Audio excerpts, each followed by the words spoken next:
Well, hello, my spookies.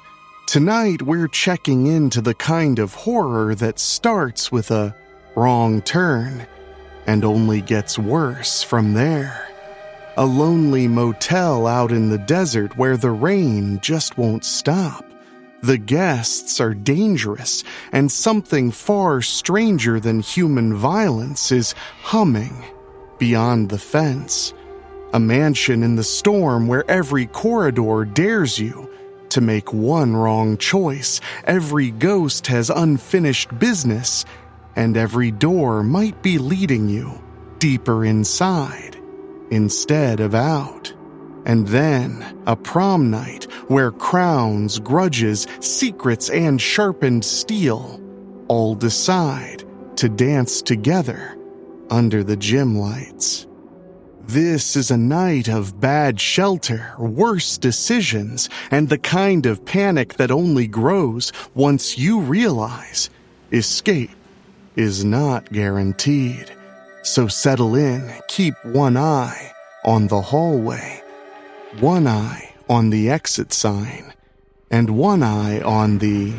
Oh, have you always had that extra eye? And make sure you're subscribed on your favorite podcast app, because every single Wednesday there's a brand new scary story right here on Weekly Spooky. But now, let's check in. Incident at Isotop Inn by Shane Migliavacca. You could disappear out here, Jane Whitman thought, which was exactly what she wanted to do. Disappear from the world. The endless emptiness of the desert stretched out on either side of the car. Jane felt the weight of the snub-nosed .38 against her leg. She'd better hide the gun before she forgot it was there again. Can't let somebody see it. They might get the wrong idea. But what was the right idea? He'd given it to you. Alan, your husband. Late husband. For those long nights when he was away. Protection. Couldn't be too careful nowadays. Alan had been a truck driver. One night, he'd been on a long run when the girl's car had jumped the line. The girl had died. Alan was paralyzed. Alan always blamed himself. Blamed himself for not reacting faster. He'd wasted away in that bed until... Jane trembled at the rush of memories. Her eyes started to tear up, making it hard to see the road. "Shit," she said, wiping the tears from her eyes. "Stop thinking about it," she ordered herself. Her vision was clearing when something darted across the road in front of her car, causing Jane to slam on the brakes. The car skidded to a stop, going off the road. Jane avoided nearly hitting a large metal fence. "Fuck!" she gasped, her heart beating like crazy. She stared up at the sign. Black Ridge. Trespassers will be met with lethal force. Jane felt a shiver run down her spine. She got out of the car to check for damage when the hair on the back of her neck stood up. Jane turned, catching a glimpse of something out of the corner of her eye. There was a large, hitherto unrevealed crack in the road. Then, the ringing started filling the world with its steady drone, calling to her with a song only she could hear from the desert behind the fence she had so narrowly avoided hitting with her car. Carly Allen flicked a pebble. Another day, another dollar in good old frozen Arizona. Whoever came up with that name for the town was a real wise-ass, thought Carly. She tapped her black boots on the metal of the rusty lawn chair she slouched in. She noticed a rip in her black fishnets. Oh well. At this point, she was bored beyond caring. An open sketchbook rested on a rusty barrel next to her. A half-finished charcoal landscape spread out on the page. Her friend, Todd Torrivio, sat on a stack of crates, thumbing through an old joke book. He'd been her friend since middle school, and his parents owned the Isotop Inn, which they currently had their collected asses parked in front of. Thunder rumbled in the distance. "This one is perfect," Todd exclaimed. "Why can't you trust an atom?" He paused, waiting for Carly to respond. She shrugged. "Fuck if I know." "Because they make up everything." She leaned back in the chair, groaning in pain. "Oh, dude, not cool." Lightning flashed in the sky, followed by a burst of thunder. It was getting closer. "What do you call a belt made of watches?" "I'm going to burn that book." "Wish I'd never found the damn thing." Carly thumped her head against the back of her chair. "Any guests left?" Carly asked. "Just that old couple, the McNabs. The old man is a bit of a grouch. Lucky you." Thunder rumbled across the sky. "Gonna pour soon," Carly observed. They grabbed their stuff and went inside. They crashed in reception. Todd sat at the desk, an old hunting rifle hung on the wall behind him. Carly pursued a rack of bags of potato chips and candy. A TV fixed to the wall droned on, the reception periodically destroyed by the approaching storm. Daring daylight jailbreak, notorious bank robber escaped. The rain started coming down outside. Carly watched the downpour, lost in thought as Todd told her another joke. "Orange, you glad you didn't say..." "Holy shit!" Carly exclaimed as a car raced through the rain into the motel parking lot. Jane barely made it into the parking lot without an accident. Shutting off the car, she rested her head on the steering wheel. She regained her composure and hurried inside the Isotop Inn. Inside, a punky-looking girl and a dark-haired boy gawked at her as she shook off some of the rain. "I'd like a room." "Sure," the boy answered. $45 for the night. Cables included." She pulled out a 50 and slid it across the counter. "Keep the change." The boy looked surprised. "Mighty kind of you." "Quite a storm out there," the girl said. "Yeah, quite." Jane saw the rack of goods against the wall. "You guys sell any aspirin and maybe some cigarettes?" "Just what's there," the boy said. "But I'm sure the folks have some aspirin. I can snag you a few." Jane smiled. "Thanks, Todd," the boy said before going into the office behind the desk. The girl spoke in a hushed voice. "I can get you a couple of smokes if..." She saw Todd coming back and stopped. "Here you go." Todd held out a bottle of aspirin. "You ain't gonna OD on him or anything, are ya?" Jane laughed. "No, I only need a couple and maybe a soda. There's a machine near your room." "I can show her," the girl offered. "Cool," Todd said, tossing the room key to the girl. Outside, the heavy downpour had turned into a mild one as Jane followed the girl to the soda machine. "Here you go," the girl said. "It's got all the greats. Cola, Dr. Cherry, Mountain Citrus, Orange/Grape." Jane made a face. "Mountain Citrus is pretty good, actually." Jane counted out some change. "Before your boyfriend came back, you mentioned getting a couple of cigarettes?" The girl looked at Jane, shocked. "Boyfriend? Me and Todd are just best buds. He's like a brother." "Sorry, didn't mean to offend." "No big deal," the girl said, slipping a couple of cigarettes out of her beat-up army jacket. "We used to get teased about it in high school." She handed them to Jane along with a lighter. "Thanks." Just don't let Todd know. If he found out I was smoking, he'd freak. Jane lit one of the cigarettes, handing the lighter to the girl. Thanks. I'm Carly, by the way. They stood watching the downpour for a moment, neither of them talking. I have a question, Jane spoke up. What's up with the motel's name? Somebody lose a bet? Carly laughed. Back in the old days, the 50s, I think, the government used to do nuclear testing out there. She pointed towards the desert.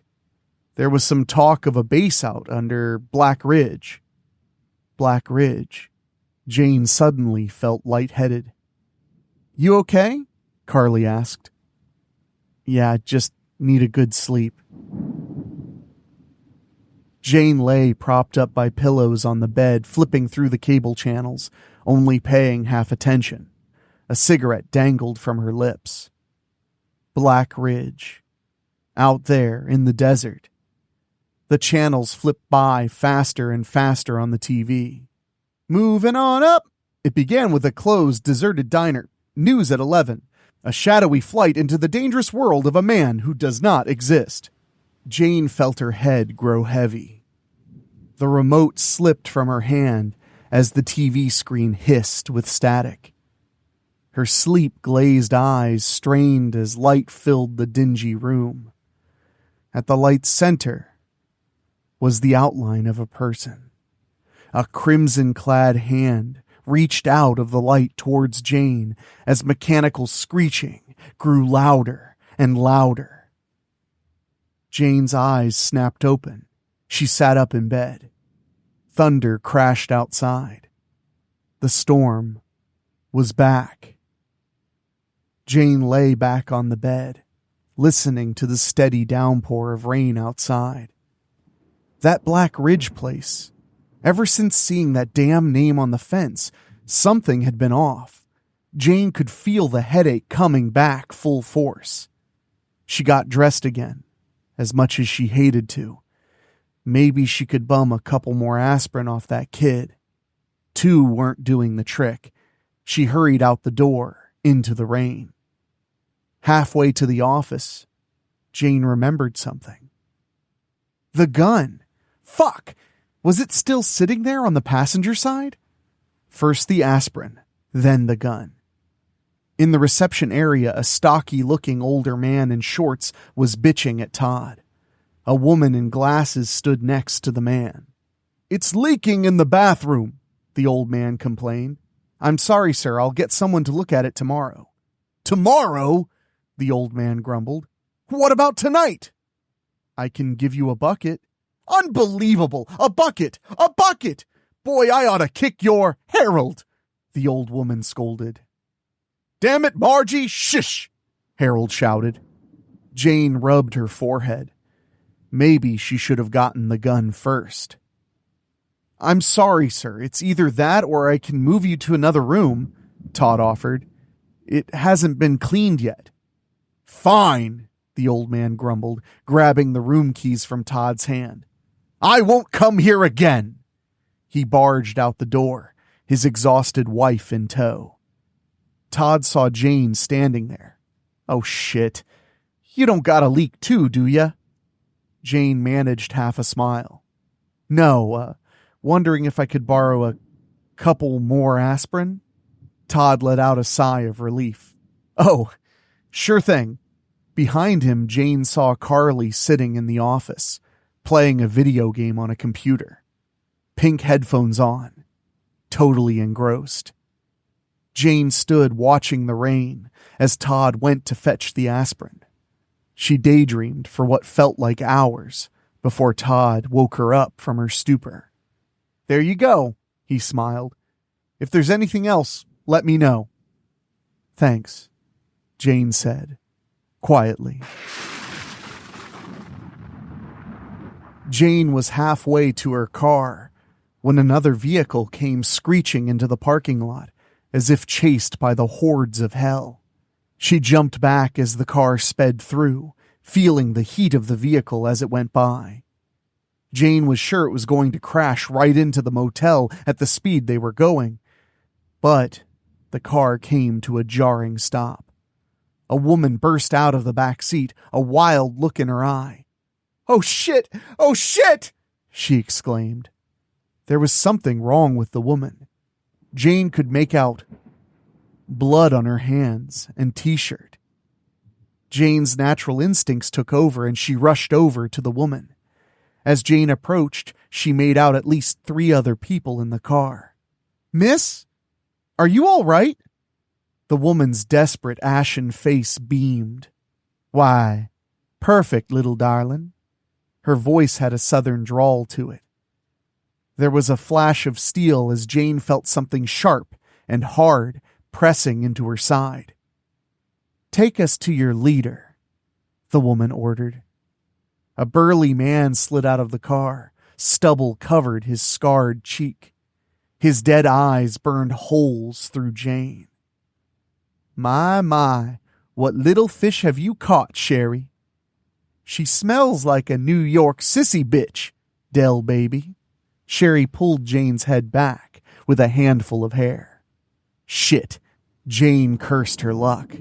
If she'd just gone for her damn gun first. "Move," Sherry barked, pulling Jane toward reception. Jane caught a brief glimpse of 2 other men getting out of the car as Sherry pushed her inside. Todd stood there, dumbfounded. "What the fuck?" The man called Dell aimed a pistol at Todd. "Be cool, Tonto." Carly came out of the office, lowering her headphones. They forced the 3 to stand with their backs to the wall. Todd in the middle, with Carly and Jane flanking him. "Don't move, sweet pea," Dell smiled. "Got quite a party here." 2 more men entered behind Dell and Sherry. Both were pale white and identical twins. "Who's in charge here?" Dell asked, his eyes flickering from Todd to Carly and Jane. I am," Todd answered. "Good. Who else is here? And don't lie." Todd hesitated. Dell snapped his fingers. "Chief?" the first albino man asked. "Spider. If he doesn't answer, chop one of these bitches' big toes off," the second man answered. "Right, boss." "Every dang time," the first man grumbled. "Always forgets who's who." "Shush, Fly," Spider warned. "Work to do." He pulled a large knife from his coat. A spiderweb design was carved on its hilt. "Who'd like to donate a toe?" Todd looked at Carly and Jane. And then Spider. "Here, little piggy," Spider sang. "Shit," Todd swore. "There's just an old couple, the McNabbs from Wisconsin. They're in room 6. Dell patted Todd on the head. "That wasn't so hard now, was it?" "Shit," Todd repeated. "Damn," Spider mumbled. "Spider, Fly, go, fetch," Dell ordered. The albino twins left, Fly excitedly whooping. "Spider is a little disappointed," Dell informed them. "He's got a bit of a thing for toes. He collects 'em."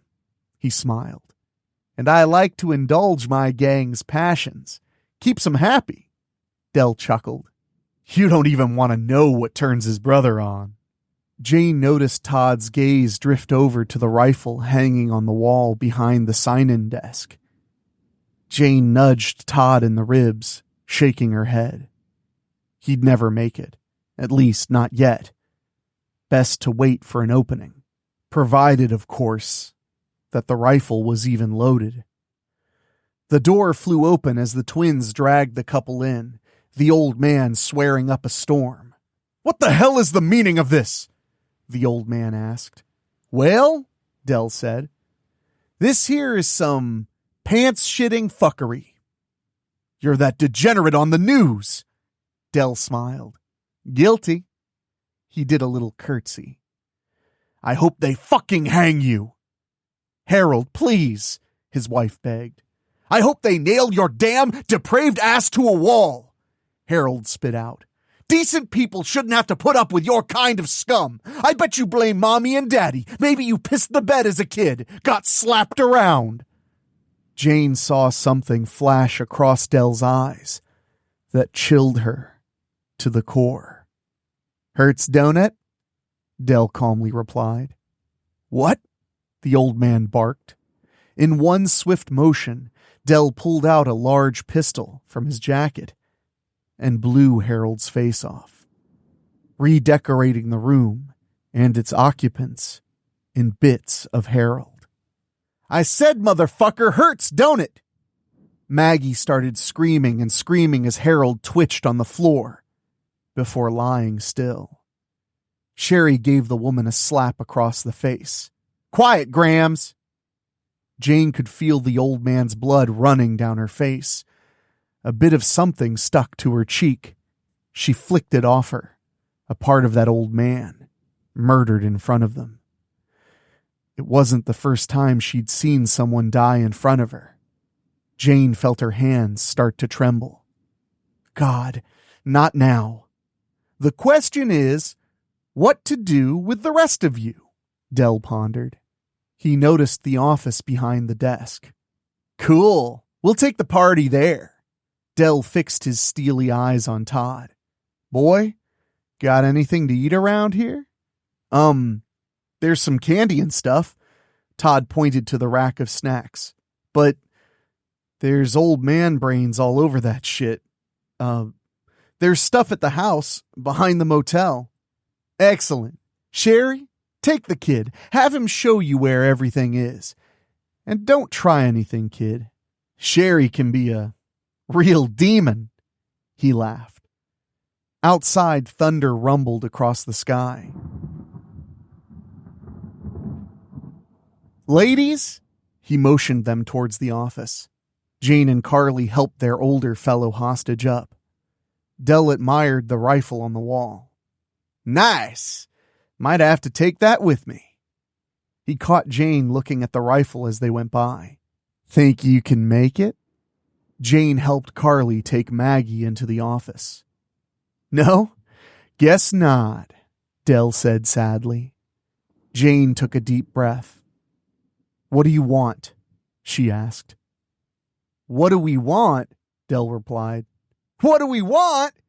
Puppy dogs and rainbows and milkshakes walking hand in hand on the beach. What do we want? What kind of question is that? He shrugged. How the hell should I know? If I knew, maybe I wouldn't have killed so many fucking people. He pulled out the pistol he was carrying. The silver of it caught the light. Seeming impossibly bright, he aimed it at Carly. I could kill you now, and I wouldn't feel a thing. Leave her alone, Jane spoke up. She's just a kid. That means she doesn't deserve to die any more than you? He swung his aim to Jane. Who says I don't? Jane answered, stone-faced. Dell pulled the hammer back on the pistol. Jane felt sweat roll down her back as she stared at Dell's smiling face. The phone on the desk rang, cutting through the silent tension, causing them all to jump. Dell laughed, easing the hammer down. He motioned to Carly. Answer that. She picked up the receiver, slowly. Hello? After a moment, she set it back down again. Dinner's ready. Woo boy! Dell stood. Macaroni and gravy time, kiddos! They sat around the large wooden dinner table, like the Last Supper from hell. Sherry set out some plates and a large pot of spaghetti. Dell sniffed the air. Yum, yum. Smells good, baby. Spider walked in, frowning. So this is where everybody is. Could have told me, instead of letting me wander around out there in the rain. Dell and his gang sat, eating. Jane glanced down at her fork, then across the table at Dell. Next to her, Carly was playing with her food.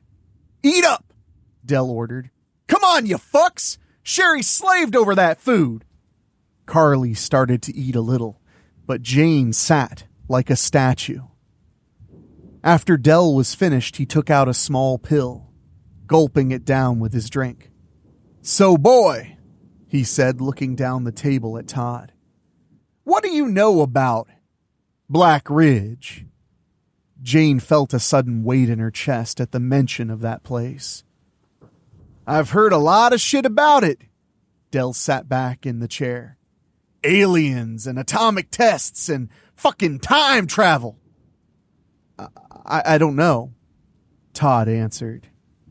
"We hear that all the time around here. Nobody puts any stock in it. Brings the tourists, I guess." "No alien sightings?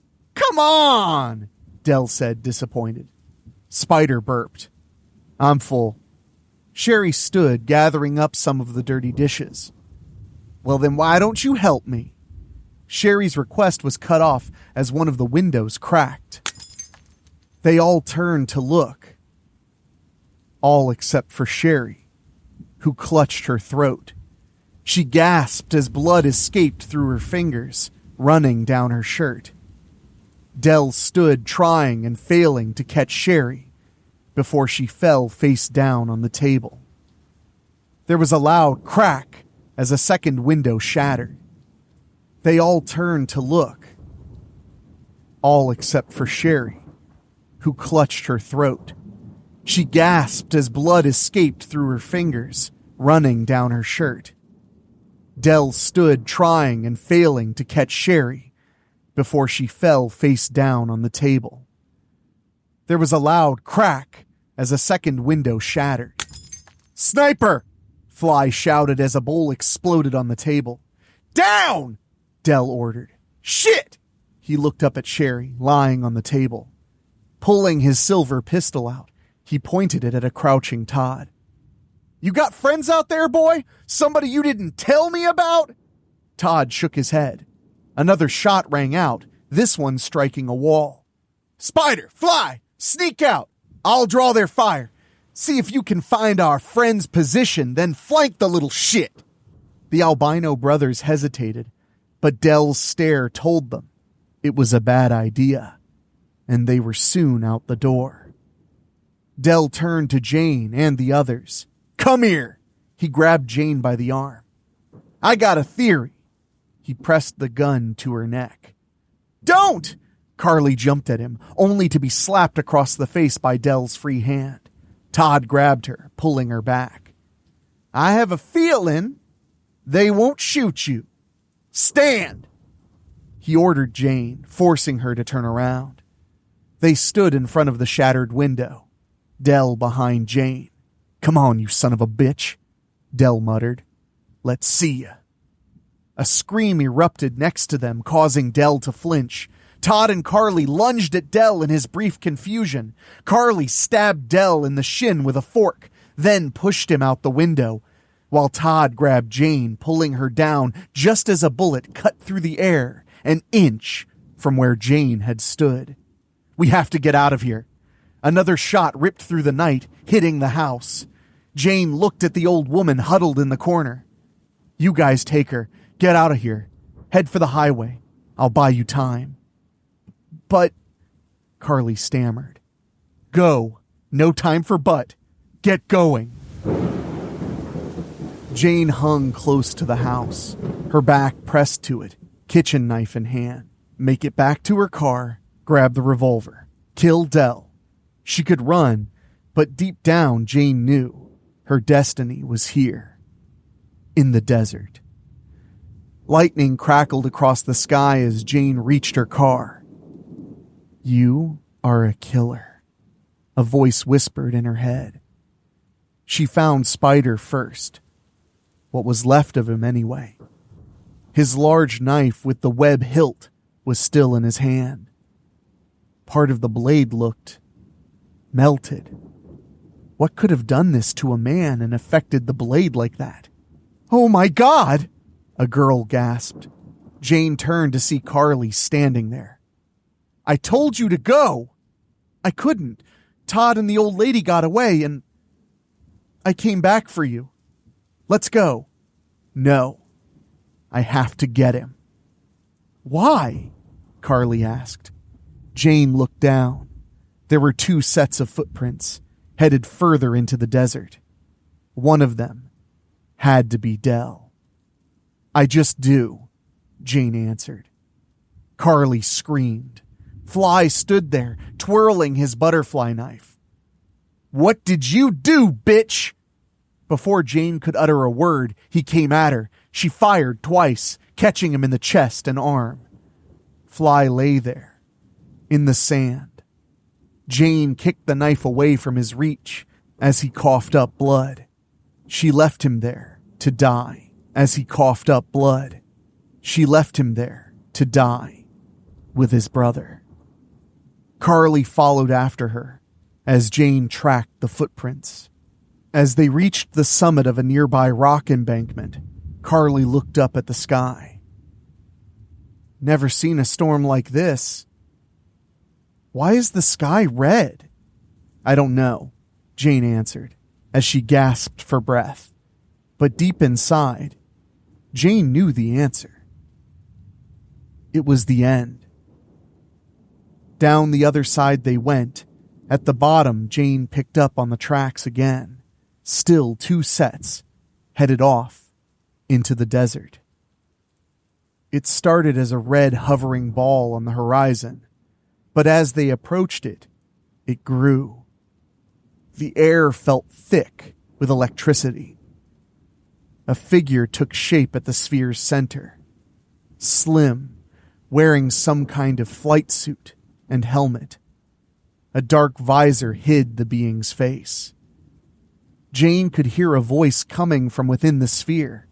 She moved closer, feeling the hair on her arms burn from the intense heat radiating from it. "Interference too strong. This is a warning. Don't go through. Past can't be changed. Paradox." With a blinding flash, the figure was gone. "What the fuck was that?" Carly cried. "What is happening?" "I wish I knew," Jane said.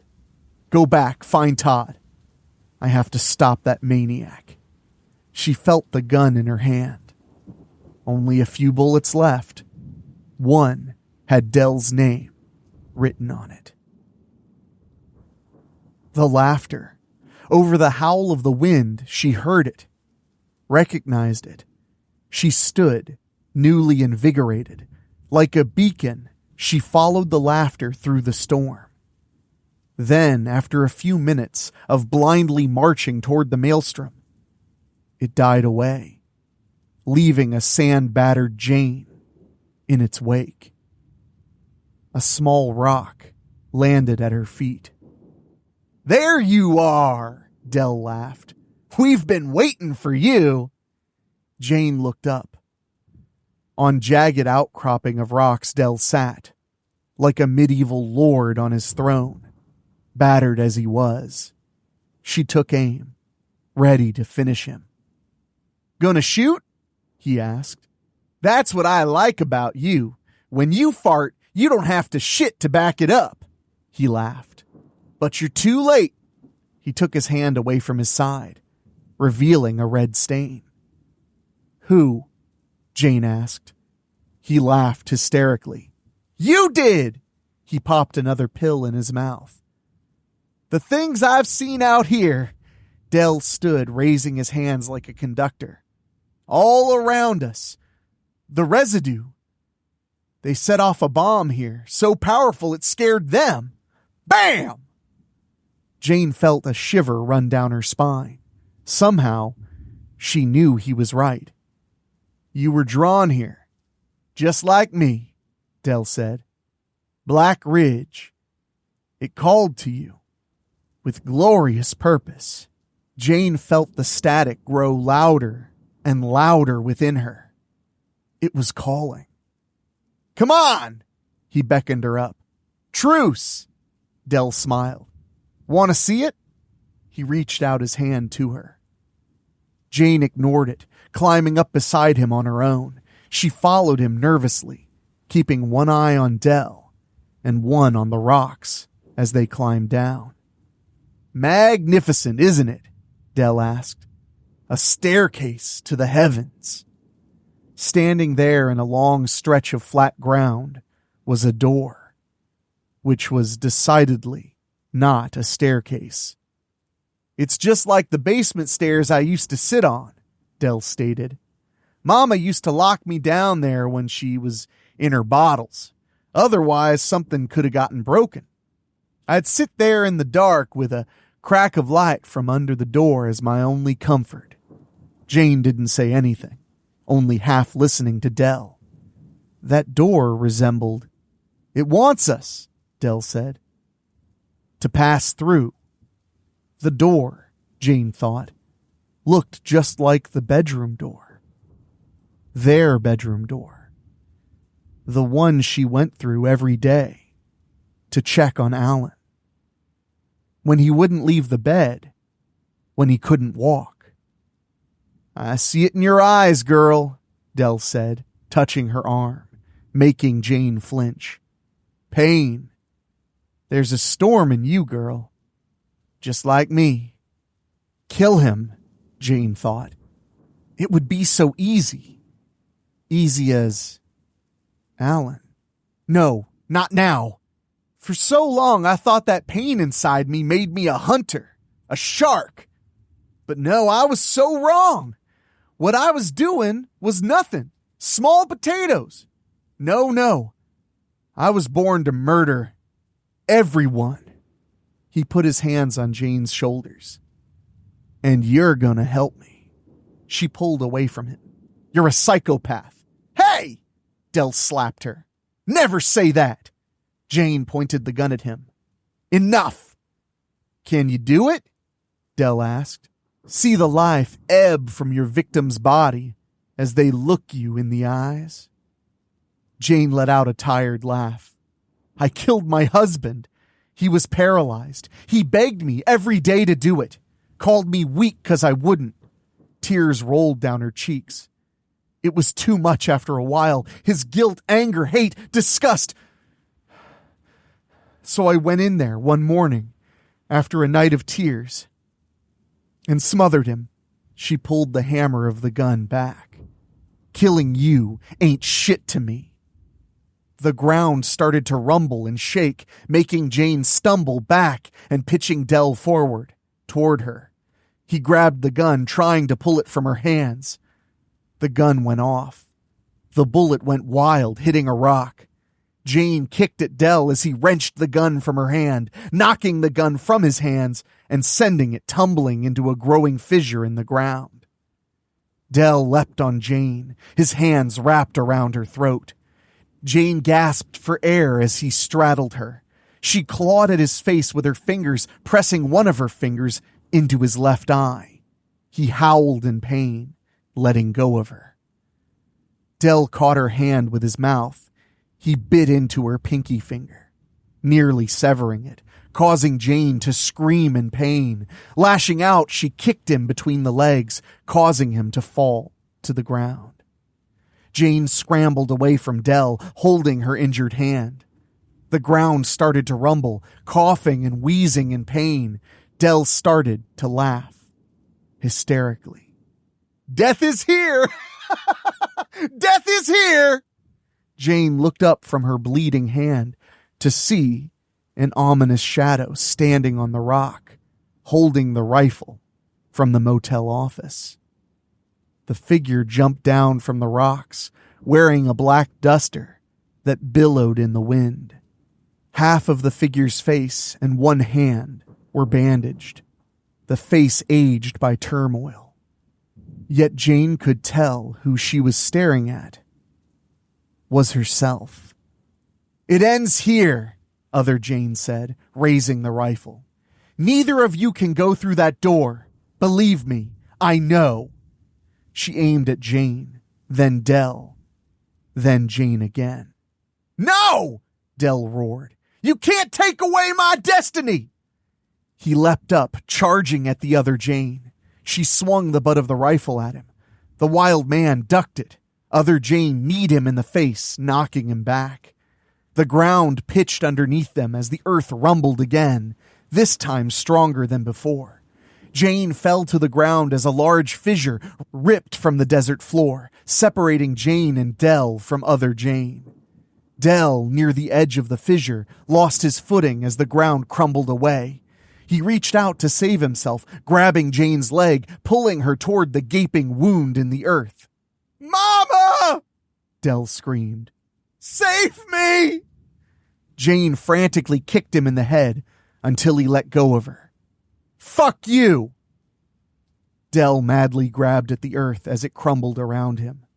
"No, Mama! Not the darkness again! I'll be good!" And with that, he lost hold and tumbled into the chasm. Jane knelt there, catching her breath. Her double aimed the rifle at her from the opposite side. As her heartbeat thundered in her ears, Jane felt it. That humming. It was calling her. Jane stood, as if hearing it herself. The other Jane called out, "Don't do it!" She took aim. Jane stood before the door. Its call was unbearable now. Its energy radiated out toward her, making the hairs on the back of her neck stand up. "No!" other Jane screamed. "The past can't be changed! I tried! She squeezed the trigger. "Forgive me." Click. Empty. "Whatever you think you can change by going through, it won't work. It can't be rewritten. Time is splintering." Jane reached for the door handle. She hesitated. Maybe the other one failed, but she wouldn't. She could fix it. Jane's hand gripped the handle. She could do it. She wouldn't fail. Jane turned the handle and hesitated for a moment. What if...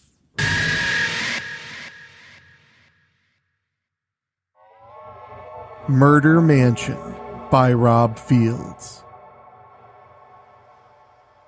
It's 4th of July night. I'm thinking maybe coming home from Shore City today wasn't such a hot idea.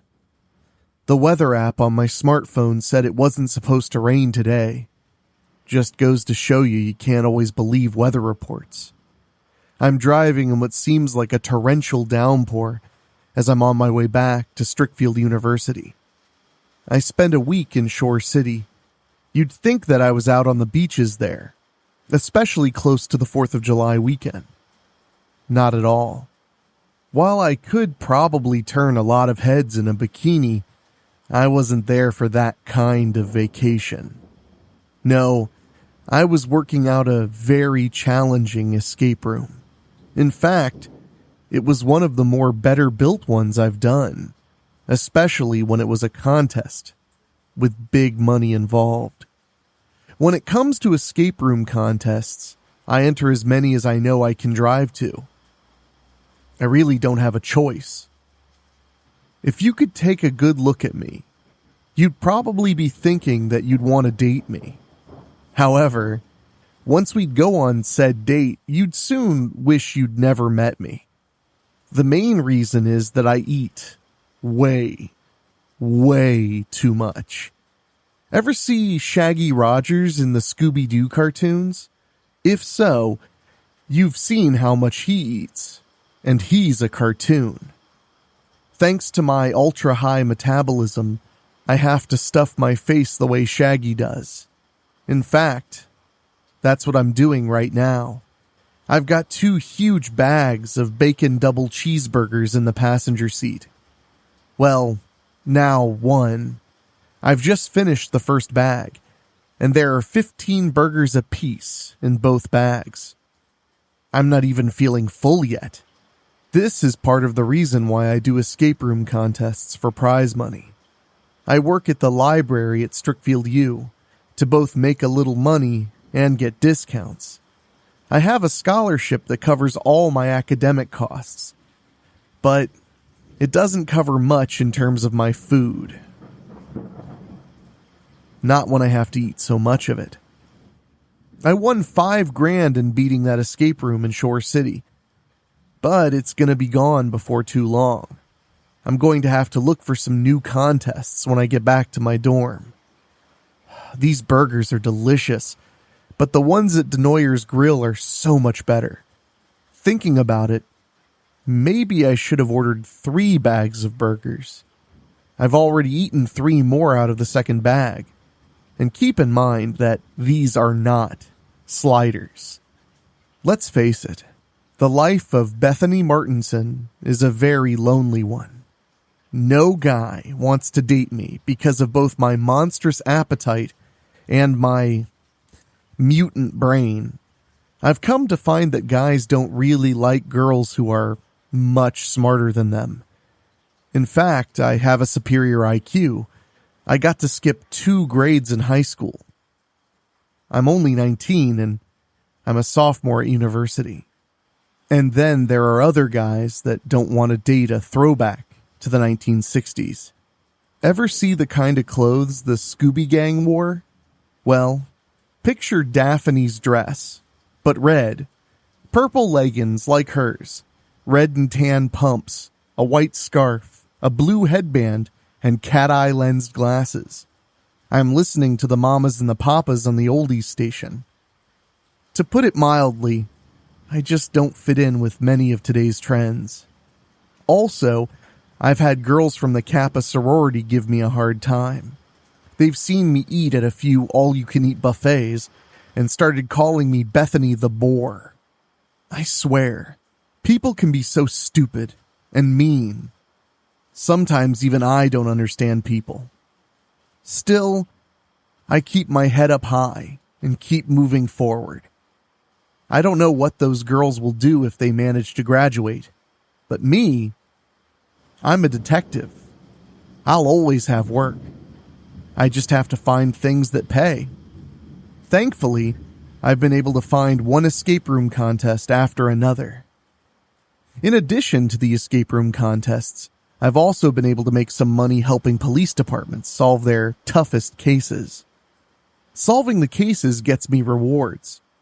Truth be told, I don't like taking the rewards, but I've got to eat. Speaking of eating, I've just finished my last bacon double cheeseburger. 2 big bags of burgers. And I'm still not content. I'll be back in Strickfield in a little while. Denoyer's Grill, here I come. Thinking about those big cheeseburger platters is already making my stomach growl with anticipation.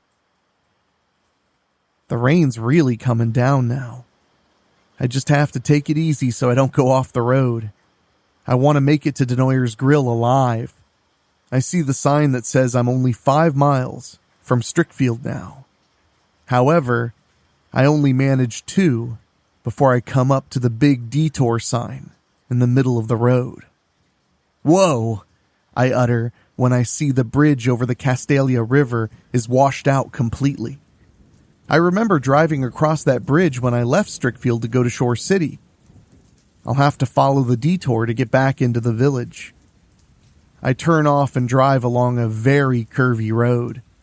The storm continues to grow more and more.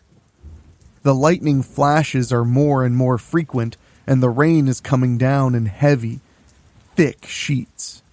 My eyes quickly open wide when I realize I'm being directed into the backwoods. You wouldn't believe how many horror stories I've heard about this area floating around campus. There are even a few Strickfield websites that have made creepypastas out of some of them, including stories about ghouls and cannibals.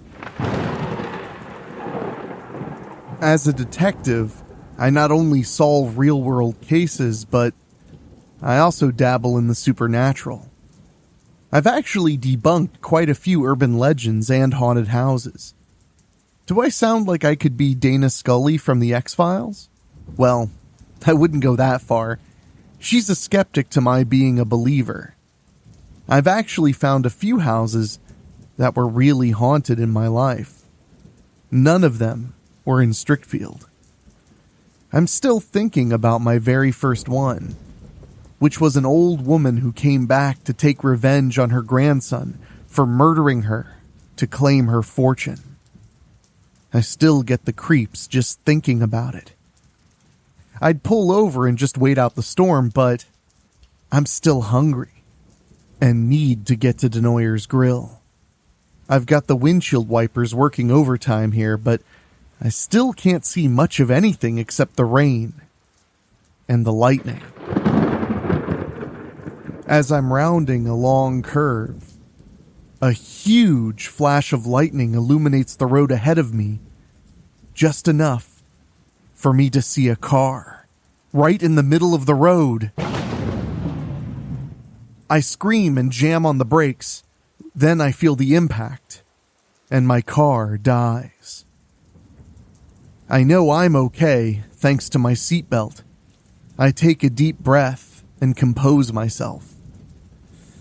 I'm going to have to call the police and have them come out here and clear this. Only, that's not going to happen. My smartphone screen is so badly damaged now that pieces of it just fell off. It must have hit just right against something in the crash. No way I'll be able to use it. Well, I can't just sit here in my car, not in the backwoods of Strickfield. I don't have an umbrella, so it looks like I'm taking an impromptu shower. I get out of my car to check the damage. It's dark, but I can see enough of the other car to scream. You're not going to believe this, but the other car is all burned up. In fact, there are 3 skeletons sitting inside. The only thing I can figure is the car hit a tree and exploded, based on how totaled the front of the car looks. Whoever these 3 people were didn't have a chance of getting out, and burned right down to their bones. As for the fire itself, I guess the rain put it out. I really don't have a choice. I've got to try to find a house somewhere so I can call the police and report this. I hope they can come ASAP. I'm okay now, but my ultra-high metabolism will burn up all those burgers I ate. Eventually, I'm going to be very hungry again. I just pick a direction and start walking.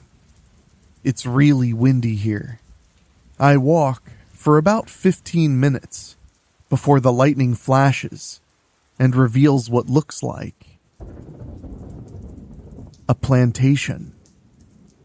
Like the kind you read about in Civil War history.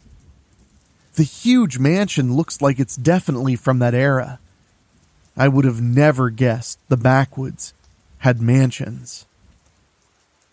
But I can't be choosy, not in my situation. I need to at least take shelter inside. Hopefully somebody's home so I can use a phone. I may even have to trouble them for some food. The wind blows even harder as I'm on the front porch. I'm ready to knock on one of the French doors. Then I notice one of them is just slightly open. I push on it to find it opens easily and quickly step inside. The house is nicely lit. Seems to have some kind of electrical power. "Hello?" I call out. "Is anyone home?" I call out some more, but get no replies. No, I spoke too soon. The door I came in through suddenly slams shut behind me. I turn back to the doors and try to open them. Neither of the doors nor the handles will budge. I move to the windows, but there are no latches to open them. Looks like I'm trapped in here. I'll take it for right now since I'm out of the storm. I don't have a choice. I'm going to have to explore my new shelter. I'm dripping all over the floor as I start walking. I might as well have just come out of a swimming pool after being in it with my clothes on. Every now and then I call out and hope someone will hear me.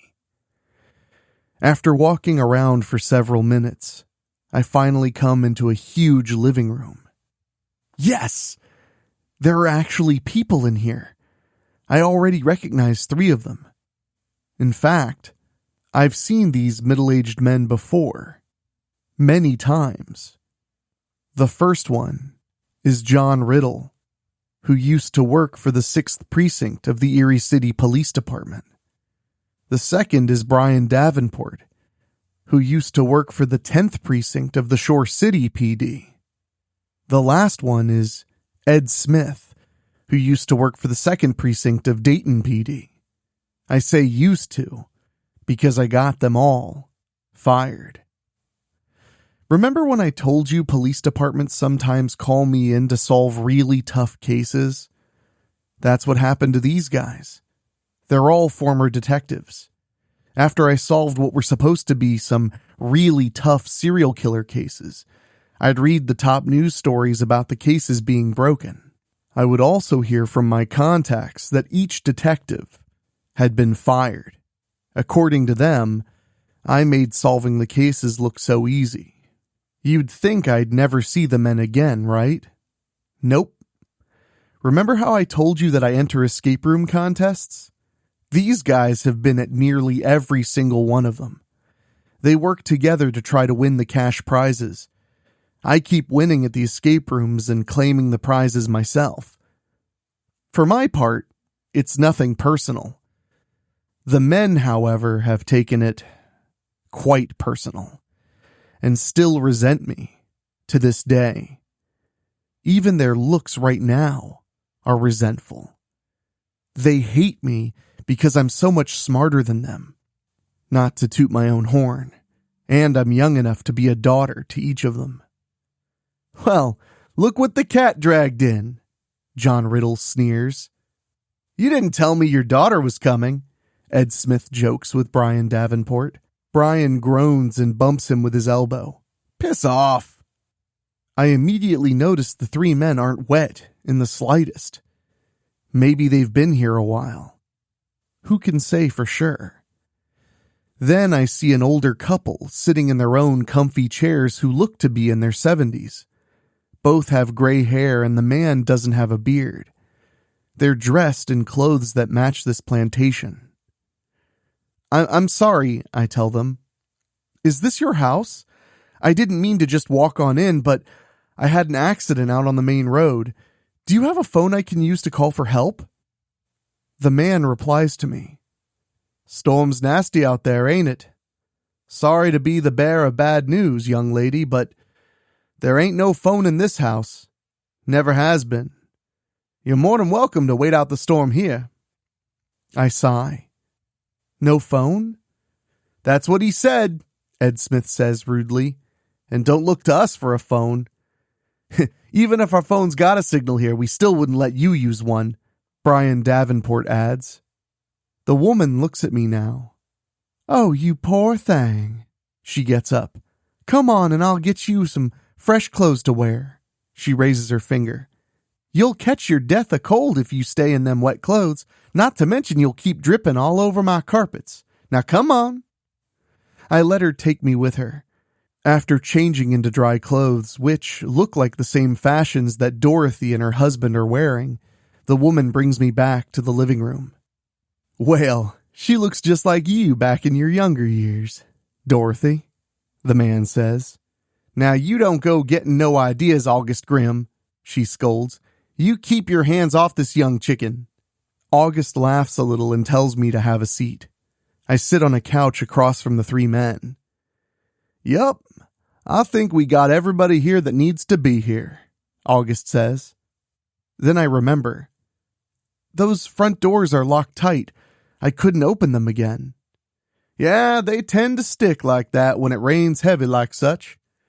Way the house has always been, August replies. Anyway, y'all want to go back out in that storm? I sigh. Not really. Then it's all settled, Dorothy says with finality. August, I'm thinking maybe it's time y'all share a little story with our guests.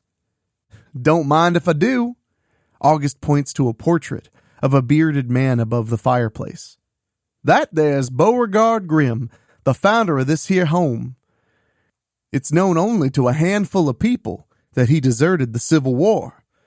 Just didn't believe the way them other Confederate people believed, and he deserted. It took him some time, but he ended up here in the North. Came to this here spot on the map and decided to call it home. Began as a normal house. Beauregard made his life and fortune making traps. Now, we ain't just talking about stuff like bear and mouse traps here. No, he made actual traps that could keep a man locked up good and tight. Then, as he builds his glorious plantation, he gets himself an idea. I done told you he made his fortune here. He never done trusted nobody, so he decided to build special rooms in here at Grimm Manor. Built special kinds of traps out of them, he did. You get caught in one of them rooms, you better be able to figure your way out if y'all want to live. As a legend goes, if you're able to find and solve all the rooms, y'all get that fortune all to yourselves. Many have tried. He leans forward in his chair. All of them failed. In spite of the warnings Dorothy and I gave. They all ended up in their final resting place. He nods over his shoulder. In that there dirt nap out and back. From there, they became a part of Grimm Manor. After all, it ain't just people looking for Beauregard's fortune who come here. Many of those lost souls who died in the area find their way here too. Yes, they do. Now, y'all are more than welcome to spend the night and wait out the storm. Long as y'all don't go off looking for the fortune, y'all shouldn't be having a problem getting out of here in the morning. Y'all decide to go looking for the fortune, well, then you were all warned. Could the house being locked up tight be a possible trap? I ask August. Done told you, honey, he replies. Them doors like to stick real good when there's a storm like that out there. And we get storms like that quite a bit here in Strickfield. Again, y'all want to go back out in the storm, we ain't stopping you. John Riddle gives me a dirty look. Looks like you finally found a place even you can't escape from. August looks at Riddle. Now how's that? Riddle points right at me. This little freak right here likes to play escape rooms. She's gotten out of every one. August raises an eyelid my way. Oh, really? I didn't appreciate Riddle's tone towards me. At least I can beat the escape rooms. Then I glance at all three of the former detectives. Unlike you. I calm down and look at August. I guess I'll stick it out here tonight and walk back to Strickfield in the morning. Can I trouble you for some food? I can pay you. Dorothy laughs a motherly laugh. Come on with me, young lady, and I'll take you and feed you. I hope you all have an appetite, 'cause we got more than enough food here, and you keep your money. Ain't no good here. Thank you, I say and get up to follow Dorothy. The old woman takes me to the biggest kitchen I've ever seen. There are 2 huge refrigerators here. As soon as she opens one of them, my monster tummy growls with delight. I wonder if this sort of thing happened to Shaggy when he saw food. Okay, I know he's a cartoon, but still. Eat what you want, Dorothy tells me. Come on back when you're ready and I'll show you to your room for the night. I thank the old woman again. When she leaves, I open a refrigerator and grab the big platter of ham. Wow, I don't think I've ever eaten so good in my life. I could list everything I ate there, but again, this is part of the reason why guys don't want to date me. For the record, I did eat that entire ham platter.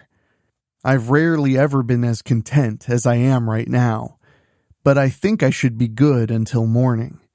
Then I'm going to want an Oyer's Grill for sure. When it's getting close to midnight, August and Dorothy take us and show us to our rooms. The men ended up staying downstairs, but Dorothy takes me up the extravagant ivy staircase. At the top, we turn off. Dorothy's talking to me about life here on the plantation. Soon we come to a bedroom at the end of the hall. You'll be quite comfy in here, honey, she tells me. I thank her again for her hospitality and for putting me up for the night. I try to offer payment again, but she won't hear it. She says goodnight and leaves. I turn and examine my bedroom for the night. The first thing I see is another portrait of Beauregard Grimm near the four-poster bed. Not the same one as the portrait in the living room, but just as haunting. It's only a picture, Bethany, I tell myself. It can't hurt you. I look at it again and see it's still inanimate. I lock my door and undress. Then I gasp when I see the other naked girl in the full-length mirror and walk over to it. Easy there, Bethany, I tell myself. And then I notice my reflection's eyes are red and my hair is violet.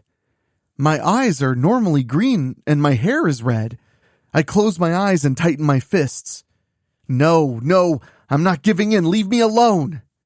Then I open my eyes and see my reflection still altered. My dark side is trying to emerge again. I didn't want to say anything, but my inner darkness is the biggest reason why I'm not intimate with others. I've had to struggle with it since my early days in high school. It's grown stronger since then, and it becomes more of a struggle to keep it inside. You can't keep me locked up forever, Bethany, my reflection sings with a Brooklyn accent. I quickly turn away from the mirror, get into bed, and turn off the lamp. I wake up when I feel my tummy growling. Really? I ask it. I just fed you a huge feast. I had that dream again about being in that hot dog eating contest last summer at Strickfield County Fair. Winning the contest was no problem, but I still dream about the event. Denoyer's Grill put up the hot dogs. I swear I could live at that greasy spoon. My tummy starts growling again. Okay, I'll get you some more of that delicious food, I tell it, and get out of bed. I put my borrowed clothes back on and leave my room. I walk downstairs and head into the kitchen. I feel so guilty for stuffing my face the way I do, but I just can't help it. If I could actually put on weight, I'd have been dead from morbid obesity a long time ago. Then I laugh a little when I think that a rich man would have to be the one to marry me. You're being crazy now, Bethany, I tell myself, as I dig into some chocolate silk pie. I leave the kitchen feeling content yet again. Again, you wouldn't believe all the food I just ate. I yawn and know I can't wait to get back into that nice comfy bed. However, I decide to check out more of this mansion before I head back upstairs. Might as well, right? How often do you actually get to be in a big mansion like this? I walk until I enter the big living room. Looking at the windows, the storm just keeps raging on. Glad I'm in here where it's nice and dry. Then I wish I hadn't thought that last part, when the lightning strikes. I scream like holy hell when I see the bodies of August and Dorothy Grimm hanging on nooses, side by side. The lightning flashes again. They're definitely dead. Who the hell would have done this? This awful thing. Those people were so nice. My heart's pounding like when I'm watching horror movies on those lonely nights. My many lonely nights. I can't help crying for the Grimms now. I can't go back to bed. I have to solve this mystery. I have to know who killed August and Dorothy Grimm. Before I can think about what to do next, I feel something land right behind me. When I turn my head to see what it is, the lightning flashes and reveals.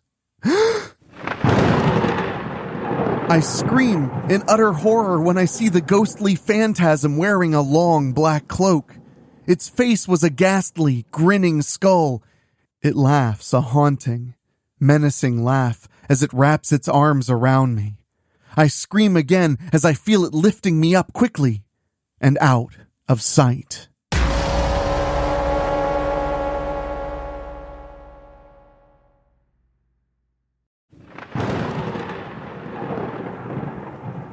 Ed Smith. The three of us are making our way through Grimm Manor on the late 4th of July night. What? Did you really think we were just going to stay in our rooms for the night? The whole point of us coming to Grimm Manor was to look for Beauregard Grimm's fortune. Now we have to worry about the troublesome Bethany Martinson. That little girl better stay in her bedroom, if she knows what's good for her. Yeah, you can tell I'm frustrated with her. Hell, we all are. John Riddle, Brian Davenport, and I were detectives at our respective precincts for many years.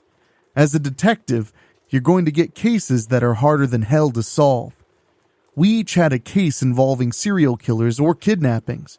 For me, it was a serial killer.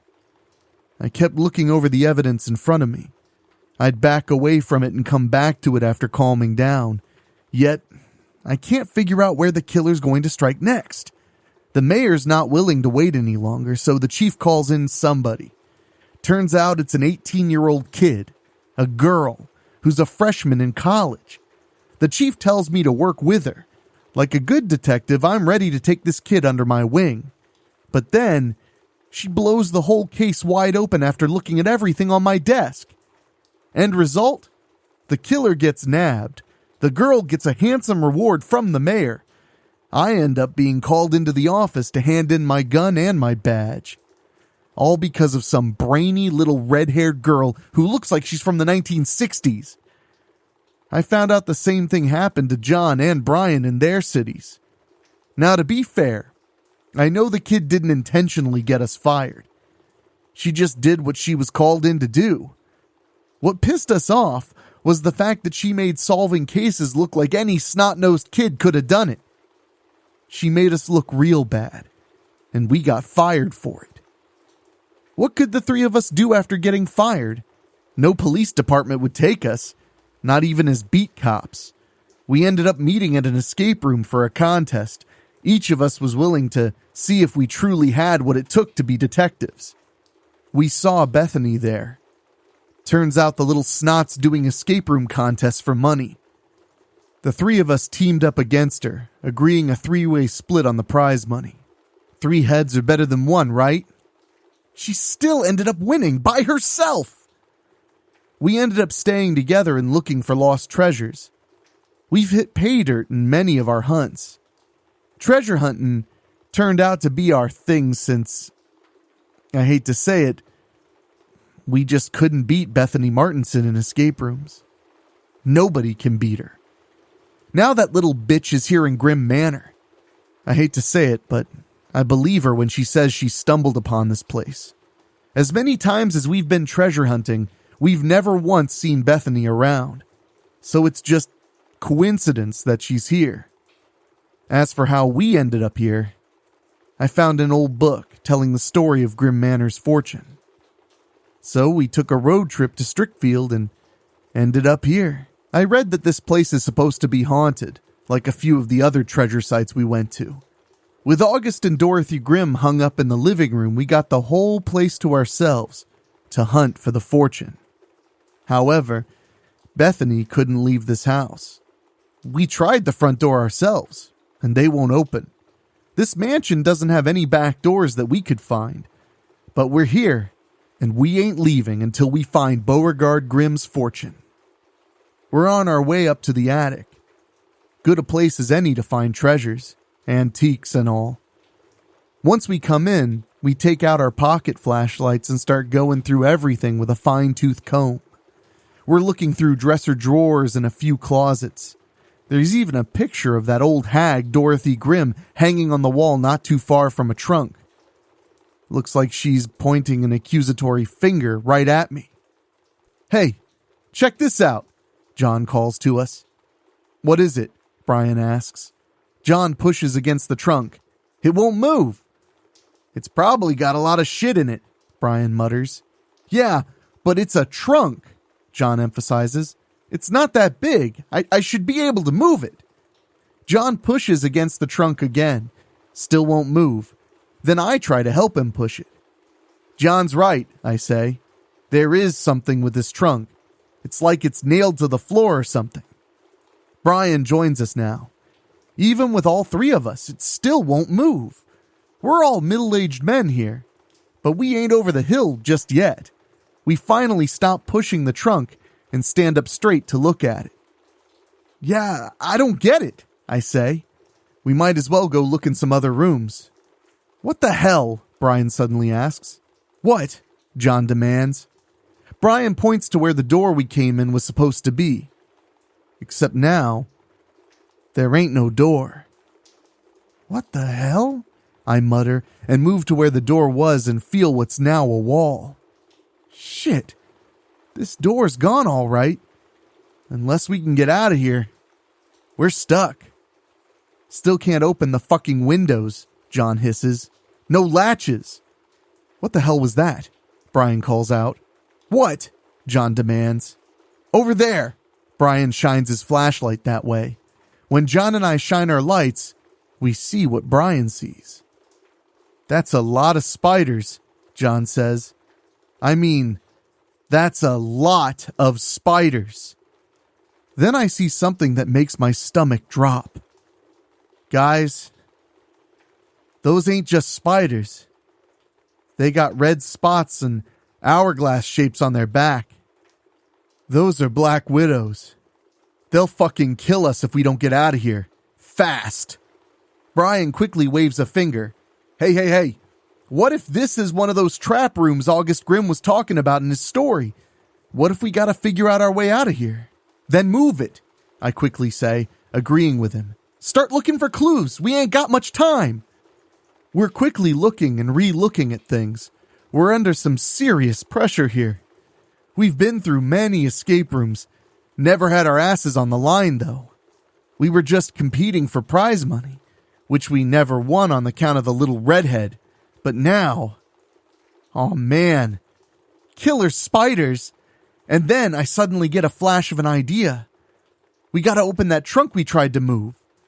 The others don't give me shit. We return to the trunk and try to open it. Shit, those damn bugs are getting closer, John hisses. They'll be on us in under a minute. Just shut up and work on getting this trunk open, I yell.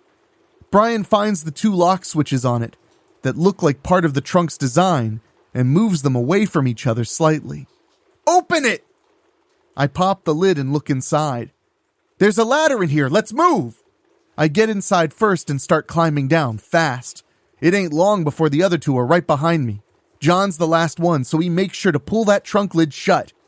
Don't want any of those goddamn spiders getting in and following us down. We keep going down until we reach the bottom of the ladder and find we're in another part of the house. We all breathe big sighs of relief as we manage our first life-threatening escape room. If that little redhead ends up going into the attic, well, we sure ain't gonna tell her nothing. She can find out for herself. Good riddance, Bethany. Okay, let's keep moving, guys, I say. We pick a direction in our corridor and start searching again.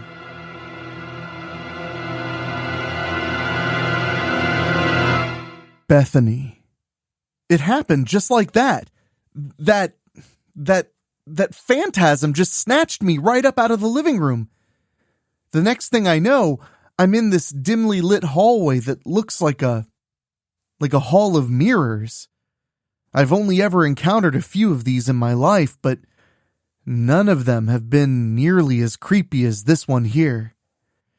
My first time in a hall of mirrors was at a fair. You just paid a couple of dollars and you went for a 5-minute walk through some hallways with no mirrored walls and looked at differently distorted mirrors. Of course, you were just paying for a little fun and maybe a slight scare or two. My second encounter was in an escape room I did just shortly after I cracked that case in Dayton. I figured I was there, so why not? This escape room was located near the mall at Fairfield Commons, and it was just for fun. I ended up being placed with a group and doing it with them. I could have easily solved every puzzle, but I acted like I had to figure things out the way they did. Truthfully, I just wanted to see how well designed the escape room was. We played a murder mansion-themed room. It was actually pretty fun. The escape rooms that I do for prize money are built on a grander scale. Have you ever seen those horror movies that are about escape rooms? Well, think of those. Whoever designed them definitely thought them out very carefully. Some have even had puzzles so complicated that most people gave up. Even the 3 former detectives who were in this house had a hard time on those, and they usually worked together. They did manage to figure their way out, but it took them long enough. The contests I do are based on time, as in how long it takes me to go through the entire experience by solving the puzzles to get from one room to the next, and finally to the end. That's how I win my contests. I'm usually the one who comps the least time. The pressure's on for me to try and complete the escape room in record speed. It's part of both the challenge and the fun. And then, of course, I have to eat. Anyway, the Hall of Mirrors at the Dayton escape room was probably the most challenging room in there, especially with it being mirrored walls. 1, the mirrors are there to intentionally confuse you and throw you off. 2nd, it's having to find the puzzle within the mirrors themselves. It was about midway through the Murder Mansion experience, but our group was able to solve the room. Now I'm walking through a long hall of mirrors that's in a haunted mansion, no mirrored walls. I'm not exactly counting all the mirrors here, but there are a lot. As I walk by them, I see the usual distortions that you'd find in any other hall of mirrors like it. I walk past a mirror that makes me look really tall and skinny, much like that creepypasta of the Slender Man. I walk by another one and see my head's really distorted. I have my body, but I look like I have a head twice my normal size. I kind of laugh a little. Then I shriek when the reflection reaches out and almost grabs me. The reflection grins at me and laughs scornfully. Okay, Bethany, remember, you're in a haunted mansion here. You got whisked away by a phantasm and put in here. This hall of mirrors is going to be anything but a normal experience. I walk past another mirror and see there are 2 of me standing side by side. The one on the left with the red hair and green eyes looks like a good girl. The one on the right has violet hair, red eyes, and looks evil. I'm careful not to get too close this time.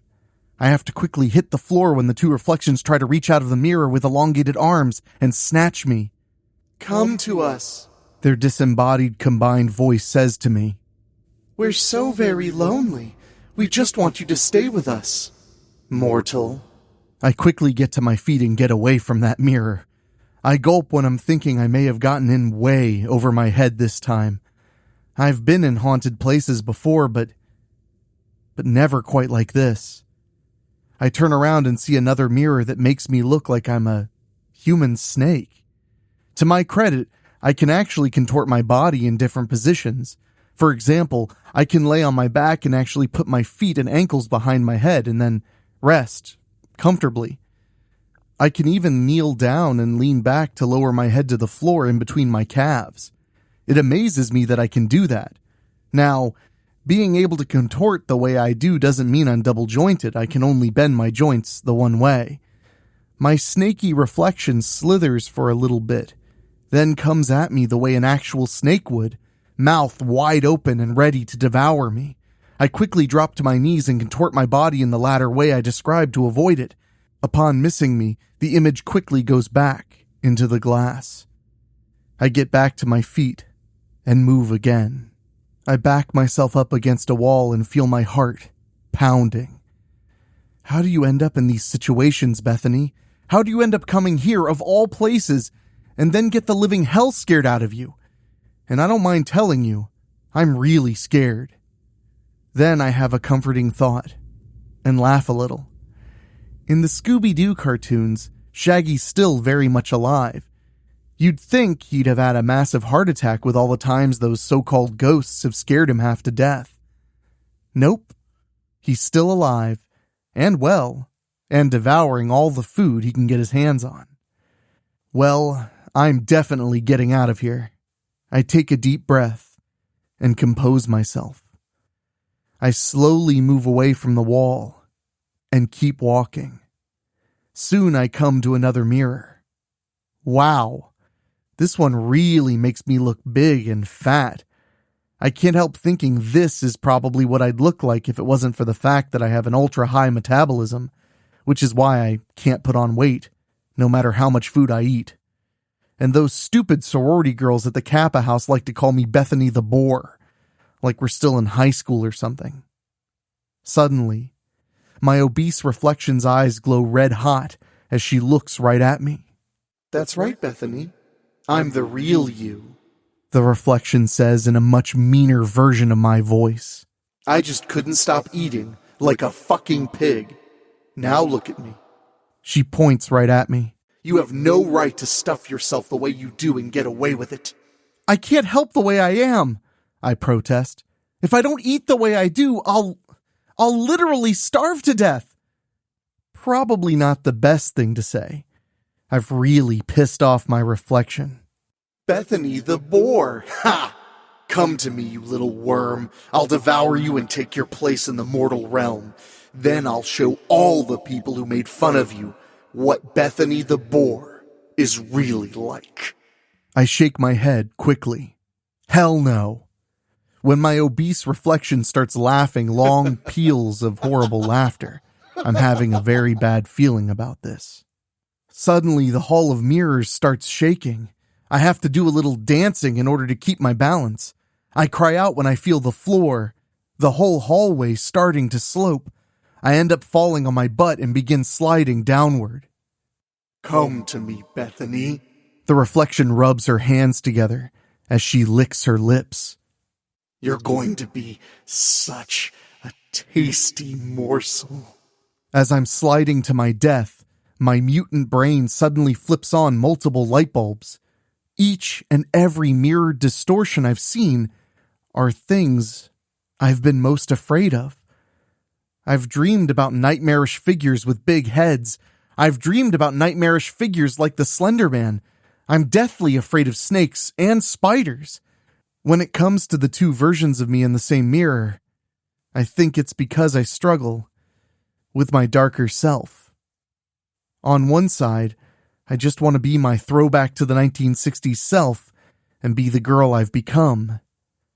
The darker half of me wants to dress a little bit more down and flaunt my body. At times, I've almost given in to my urges just for the sake of wanting a man to have me, even if just for one night. But then I back up and remember who I am, why I am. But this reflection here, the morbidly obese version of me, I've always been afraid that somehow my ultra-high metabolism will just one day stop, and that my intense hunger will not. Then I would truly become the horror I'm sliding towards. But I have a reassuring thought. Every doctor I've been a patient of has told me I'll never be able to put on weight or stop eating the way I do. If I don't eat, I can starve to death, many times faster than a normal person. Every doctor has told me this will never stop. My ultra-high metabolism will be me until I'm finally dead. I'm going to have to eat at buffets and places like Denoyer's Grill for the rest of my life, if I want to live. And I very much want to live. But these mirrors are all my worst fears come to life. Even though the doctors have assured me I'll never look anything close to my horrible reflection waiting to eat me, I still have fears of something like this. The multiple light bulbs in my head have also given me the answer to this hall of mirrors. It's an escape room. I remember August Grimm's story. Beauregard created specific trap rooms for the purpose of keeping his fortune safe. But I'm not after his fortune. Still, that phantasm snatched me up and put me in here. The answer to this escape room isn't anything like looking for clues on the walls or in magazines or even patterns. No, this is an actual haunted house escape room. The rules are so much different here, and yet so much the same. I know the answer to this escape room. I must face my fears, but I'm really scared as hell. As I reach the mirror, I gasp and feel my darker half emerging. I feel myself sinking deep into my own body now, until I feel like a passenger. I can still see through my eyes as a spectator, looking my horrible double in the face. Bethany's gone now, you fat fuck. Now you gotta deal with Harpy, I hear myself say, with a Brooklyn accent. You want to devour Harpy? Well, here I am. I feel myself holding out my arms as if presenting myself. Go ahead and try to devour Harpy. Won't be a lot of meat on the bones. Then I hold up my finger. You want to know the real difference between you and me? Harpy can get laid whenever she wants to. So can Bethy. What about you? Or do you actually have to lay down and smother somebody to say you got laid? Stop that. You don't talk to me like that. I am Bethany the Boar. I'll kill and devour you. Well, I'm right here, fat lady. I see myself pointing right at my double. Harpy ain't afraid of you. Harpy ain't afraid of nothing. I see people like you every day through Bethy's eyes, always throwing your weight around and making people feel less than they are. You're trying to do that same thing to Bethy. Those Kappa sorority bitches are just like you. And right now, Harpy's gonna tell you just one thing. Fuck you. The reflection roars and tries to grab me, but I feel myself looking right at her now, and without fear, I point at her sharply. Back the fuck off, fatty. Nobody touches Harpy unless I want you to. When Bethany the Boar backs off, I feel myself walking to the mirror and stepping through it. My obese reflection sputters and protests as I do. Before I finish going through, I just managed to see a number at the top of the mirror. 38. I think I would do well to remember that number. Suddenly, the scenery changes. I'm in a hallway now. I remember that Grimm Manor has 3 floors. I think I'm on the top floor. And then I have to focus to rein in my dark half. I normally don't use bad language like that. It worked for me this time, but I don't want to become that person. I don't want to be a vengeful harpy. I'm Bethany Martinson, and I love who I've become, even if I do eat way too much in order to live. I don't want to leave, Harpy snaps. Go away, Bethy. No, I'm the one in control, me. I won't let you ruin my life. I yell as I take over again. I take some deep breaths when I realize I'm in full control of my body again.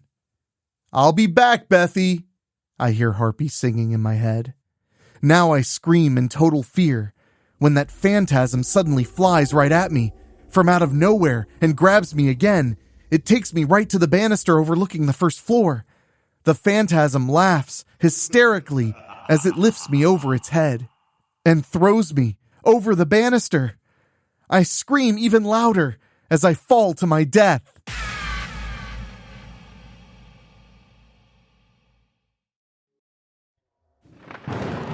Ed Smith. We turn down one corridor right after another. It's like we're in some kind of maze or something. We've been through worse scenarios to get treasures. Our pocket flashlights keep lighting our way. We've been walking down these forever, John Riddle complains. How do we know we haven't been down this one already? We can't just stay down here, Brian Davenport points out. We gotta find our way out of here. For all we know, maybe we're in another escape room. I can't imagine all these corridors being a whole other escape room, I say. I'd still rather be walking around, wherever the hell we are, than have to deal with all those spiders. I'll never be able to forget those damn things, Brian mutters, especially since we almost died up in that attic. We're still alive, John mutters. So let's find our way out of here and find that old man's fortune. But where the hell are we? I wonder. I know this mansion's huge, but it seems like we've been going down this corridor for a long time. We can't be going down one long corridor, John argues. We made a few turns, remember? Well, we need to find our way out of here and back into the house itself, or that damn college brat is going to beat us out again. Brian is quick to point out. And how the fuck do you suppose we do that? John demands. Guys, come on, I snap. We got out of worse spots than this. We come up to another corridor. For a little bit, we argue on whether to take it or not. There's even talk about us splitting up and going in different directions. I don't suggest we do that, I say. Remember, we're in a haunted house here. The best thing to do is stick together. We split up, we may never get out of here. Now come on, let's turn here. One way or another, we're bound to find our way out of here. John and Brian follow me down this new corridor. We walk for a few minutes before we finally come to a door. I push it open, and we're back in the house. It's a hallway, I say with excitement. About goddamn time, Brian mutters as he comes out. I thought we'd never get out of that shit, John adds. We shine our pocket flashlights around. The storm is still raging outside. An interesting 4th of July this turned out to be. It was raining cats and dogs when I picked up John and Brian. I'm surprised there weren't multiple floods when we came to Strickfield, and that lightning was horrendous. Suddenly, the lightning flashes and makes us all cry out. We get calm and I close the door. Turns out it's a full-length portrait of a young woman. Maybe it's Beauregard's wife. Maybe it's a daughter. Who can say for sure? Which way? John asks. Well, we're back in the house itself, I reply. I say we just move around all the floors and search each room if we have to. We can't possibly search all the rooms before morning, Brian points out. Well, we're going to have to try and find something, John says.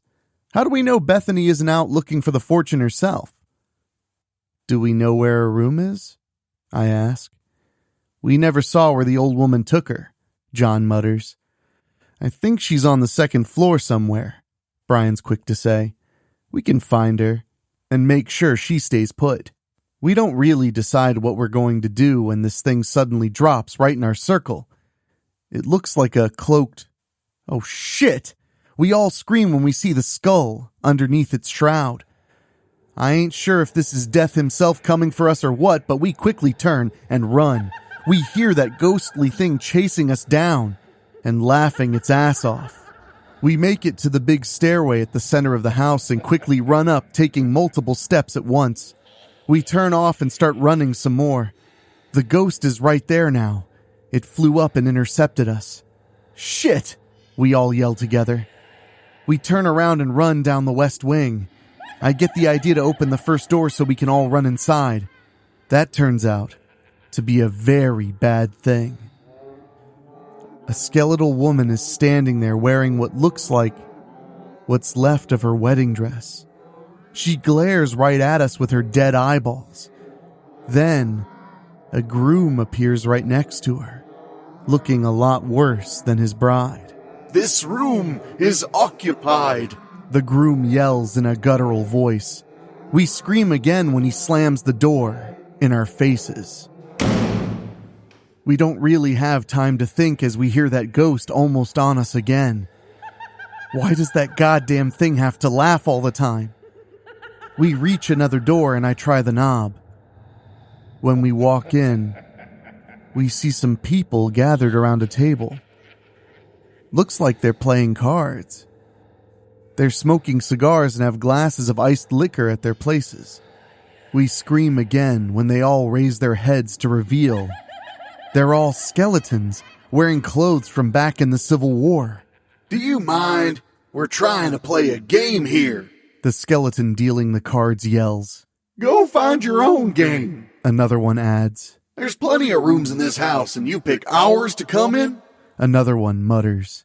We quickly turn and get out of that room. We're running again and end up going back downstairs. Again, that damn ghost intercepts us. It never says one word, just keeps laughing like crazy. We turn and run down another hallway, realizing that ghost is almost on us. I try one more door. Nobody there to scare the living shit out of us this time. We all go through the doorway, and I slam the door shut behind us. Even that don't help. The ghost suddenly floats right through the door and glares right at us. We turn and run for another door. John opens it, and we run outside into a brightly lit courtyard and back into the storm. "Aw, shit!" Brian groans. Jesus! John complains. We turn around to see that ghost floating at the doorway we came through. Guess we really don't have a choice here. We either stay out here in the storm, or we take our chances with that ghost. It ain't coming for us now, John says. But look at what's behind us, I say. We're out here at a graveyard. Do you think Beauregard Grimm might have hid his fortune in the graveyard? Brian asks. We can't possibly search every grave, you idiot, John yells. We'll be here forever trying to do that. What time is it anyway? We dig into our back pockets for our smartphones. What the hell? I growl. I can't find my fucking phone. Me either, John groans. Shit, Brian mutters. You know what? Just forget about this goddamn shit, John yells. We ain't never gonna find the fortune. Way too many goddamn ghosts here. Yeah, Ed. Let's just go on home, Brian agrees. Maybe we can try another day when the weather's better. Key word here, day. We try to go around the house on the other side, but that ghost quickly moves to block our way each time. We got no choice but to find a fence or a wall on the sides and get out that way. We turn and start walking to enter the graveyard. We seem to be getting farther away from the mansion. We're walking and walking, but we never hit a fence or wall. I mean, we turn to the side, right? We turn back around and return to the courtyard. Then we run into the graveyard on the other side. Again, no wall or fence. It's like we ain't getting nowhere. We're totally fucked, John yells. God damn it! I really don't want to agree with John on this, but I think he's right.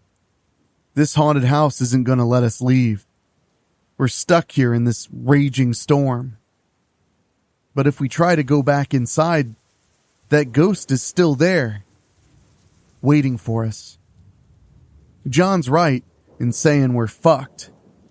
Boy, are we ever fucked. All we can do is keep trying to walk the graveyard and hope to find a way out. Bethany. I'm still screaming when I open my eyes and see I'm in a room lit entirely by candlelight, and my extreme fear suddenly turns into extreme delight. I'm practically drooling now when I see I'm in the biggest dining room I've ever seen in my life. The table is huge and has lots and lots of food on it. Why does food have to be my favorite pastime? As I'm looking at this beautiful, bountiful, delicious spread, okay, I'll be honest here, I hate having to eat as much food as I do, but at the same time, I just love to eat. There's even plenty to drink here, too. I'm about to sit down and help myself to what looks like roast duck. But then, and this is very uncommon with me, the light bulbs in my mutant brain come on and tell me not to touch any of this food. I remember that I'm in a haunted house and that things from ghosts to other manifestations are trying to kill me. What's to say this banquet isn't here to tempt me? Okay, I am tempted, but still, I think I may be in another escape room here.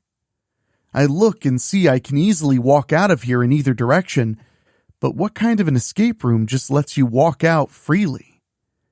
In my experience with escape rooms, things are seldom as they seem. This buffet was definitely placed here to tempt me specifically. I've eaten 2 huge meals here earlier, so something here knows that I eat to live and live to eat. I look around the dining room and am quite thankful for the candlelight. The lightning flashes next to me at the window and makes me shriek. Rainwater continues to splash against the windows. I'm surprised this house hasn't sunk into a big mud pit as hard as it's been raining. I come to a serving platter on wheels and pop the top to see roast turkey with stuffing and savory gravy. It's like this room knows what I enjoy and is tempting me with it. And then, something gets my attention aside from the storm. There's a Greek mythology book sitting here on a little table at the wall. I do a once around and look for other books. There's only the one mythology book. It's rather odd that a hardbound book is in such an extravagant dining room. This has to be some kind of clue. I pick it up and see it's bookmarked. I open the book to see it's the story of Persephone that's marked. For those of you who have never read Greek mythology, Persephone was the daughter of the goddess Demeter, who ruled over agriculture and harvest. One day, Persephone was kidnapped and taken to the underworld by Hades, the lord of the dead. When Demeter found out, she refused to let trees and other vegetation grow their plentiful bounties until her daughter was returned. After Zeus, Persephone's father and king of the gods, had ordered Hades to return his daughter to Demeter, Hades reluctantly agreed. However, he had a condition. Persephone must not have eaten any food while in the realm of the dead. To Persephone's dismay, it was revealed that she had eaten 4 pomegranate seeds. Persephone would have to spend 1 month out of the year in the underworld for each seed she had eaten. She married Hades and became the queen of the underworld. She spent 4 months in the underworld for the seeds eaten, but the rest of the year she would get to spend with her mother. I'm thinking more about this story and how it pertains to me and this room.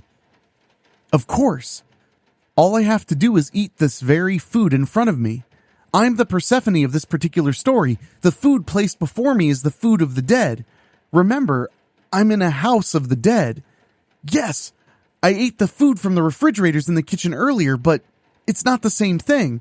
I'm still alive and solving escape rooms, and this particular room isn't about basic escape here. No, it's about escaping your innermost wants. I want to eat as much of this delicious food as I can so badly. I can still smell how appealing it is, but the food in this particular room is the bait and trap for me. If I eat it, I'll end up becoming like Persephone. I'll be condemned to live in this haunted mansion for the rest of eternity. This is one time I'm going to have to turn down food. Escape rooms usually provide 1 or more hard-to-find clues. This mythology book was the clue to my solving this room. I close the book and put it back down. Then I quickly pick it back up and look at the spine. There's a number on it. 6. There was a number for me to find in that hall of mirrors I escaped from. Now I have 2 numbers. Suddenly I'm given another jump scare as the lightning flashes again. Then I look and see that a section of wall across the table is opening up. This is a definite confirmation that I've solved this room and that I have to go through that opening to continue. There's no way I could just leave here and go back up to my room. I'm sure the spirits of this house won't let me, especially if that phantasm returns for me. I have no choice. And then I feel my darker half pushing me, making me move to the secret door. I'm still very scared, but I let my darker half move me. I walk around the table and walk through the secret door. Once I'm through, the door slowly closes behind me until it's shut tight. The lights come on to reveal I'm in a gallery. There's no question this is the next escape room. I'm quick to notice things are quite crazy when it comes to this particular gallery. For one thing, the carpeting has many different colored patterns. Actually, there isn't a set pattern. It's like somebody just threw some paint on the floor and went from one end to the other, then threw a different colored paint down and did some more. There are also statues and portraits that are pointing in different directions. In the center of the far wall is a beautiful marble fireplace with a fire burning bright. And there's no door. I scream as a disembodied voice speaks to me. The only way to your freedom is the one not traveled. Choose wrong, and it will spell certain doom. From there, you shall remain here with us forever. Suddenly, I feel the vengeful harpy trying to take control again. No, harpy, no, I yell. It's my body too, Bethy. I hear her say in my head with her Brooklyn accent. And Harpy wants out. No, I yell again. Not now. I feel Harpy pulling me back down into my body as she's trying to emerge again. I have to fight to remain in control and keep my darker half from fully emerging. Once I feel fully in control again, I keep taking in soothing deep breaths until I feel fine again. Not only do I have to fight with my hunger, I have to fight with my inner darkness, too. You can't keep Harpy inside forever, sissy, she sings. Leave me alone, I snap. I wait a moment to see if there's any trap that will automatically start up, but nothing happens. I've got as much time as I need to try and get out of here. The problem is that I need to find the correct way out, and I've got to do it right the first time. Something tells me I won't be able to pick the wrong way and manage to back away. One wrong choice, and I'm dead. I'm studying everything in this room carefully. I'm checking out where the statues and the figures are pointing. I'm even looking at the patterns on the floor. Clearly each pattern is a path. That part's easy to figure out. But I need to find the correct one to get out of here. I can take my time and think since there are no traps to make me move along faster. I'm eyeballing the different paths, which all end at a part of the wall. This leads me to believe that there are multiple secret doors in this room. Again, I try to follow the directions where the paintings and statues are pointing. But there really isn't a clear path. Also, there aren't any windows for me to try and climb out of. No, there's no backing out of this particular escape room. I have to solve it. Then I think about what that voice told me. The only path to your freedom is the one not traveled. But aren't all of these paths indicated in some way? Right about now, I'm ready to say I'm sick and tired of doing escape rooms, but I know if I get out of here, the first thing I'm going to do, after eating at Denoyer's Grill, will be to look for other escape room contests to sign up for. I guess these things will always be my addiction. And then the lights come on in my mutant brain one more time. I'm thinking about this thing way too hard. In fact, this room is a lot easier than it seems. I've just made the connection with the patterns. The paintings and statues all have very light hues on them that all match their particular colored floor patterns. But then I see the ones that don't have any kind of hue and look carefully. There's no indicated path on the floor to follow. The one not traveled. I follow the directions right to the fireplace. The fire's burning brightly in here, but something's not right about this. I can see the fire flickering. I can hear the wood cracking and popping. However, I'm not feeling the fire. There should be heat. I lower myself enough to be able to walk inside. The flames are touching me now, but they don't burn me. And then I know I've solved this escape room when I see the number engraved on the inner wall. 24. Then a secret panel opens once I've passed through the fire. I go through the doorway and find myself in a downstairs hallway. The panel closes right behind me shortly after. I can't believe I've gotten this far. Well, wait a minute, Bethany. Why the disbelief? You solve escape rooms and puzzles for a living. Day after day, it seems like you've always got some kind of a problem placed before you, and you always manage to solve it. That's all you do, is solve puzzles. Even you helping the police is solving puzzles. You always manage to connect the dots. Even finding money to somehow pay for what your scholarship doesn't cover is a puzzle. Is that what I've been placed on this planet to do? Is there some sort of supreme being who created me just to solve puzzles and eat? And to fight my inner darkness that curses me? I suppose the grand scheme of life is the one puzzle I never have been able to solve, isn't it? Where do I fit in the grand scheme of life?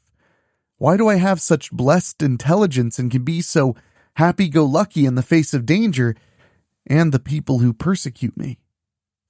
I guess I'll just have to get out of this horrible place to be able to try and find answers to those questions. I walk around until I find myself back in the big living room. Now I'm looking at that portrait of Beauregard Grimm again. I'm feeling there's something about it. It's not that it feels like he's looking right at me. No, it's something else. Then I look at the places where I saw August and Dorothy Grimm hanging. They're not there now. I gulp. Oh, God. You scared, Bethy? I hear Harpy taunting me in my head. You can always let Harpy out. Harpy ain't scared of nothing. But poor Bethy, such a little fraidy cat. Why are you doing this to me? I demand. What did I ever do to you? I shake my head quickly. No, I'm not talking to you. You're just my other personality. You don't really have a life. Yeah, keep telling yourself that, my darling sister, she returns. You and I are really gonna get to know each other in the coming months. Suddenly, I hear that fiendish, awful, menacing laughter again. I look to see that the phantasm is quickly making its way towards me. I scream in horror as I turn and run. But it doesn't have to touch me this time. I manage to get myself maybe 20 feet away before the floor opens up below me fast and I fall into a dark pit. Somehow, I managed to survive being thrown off that banister earlier, but now I scream at the top of my lungs as I truly fall to my death.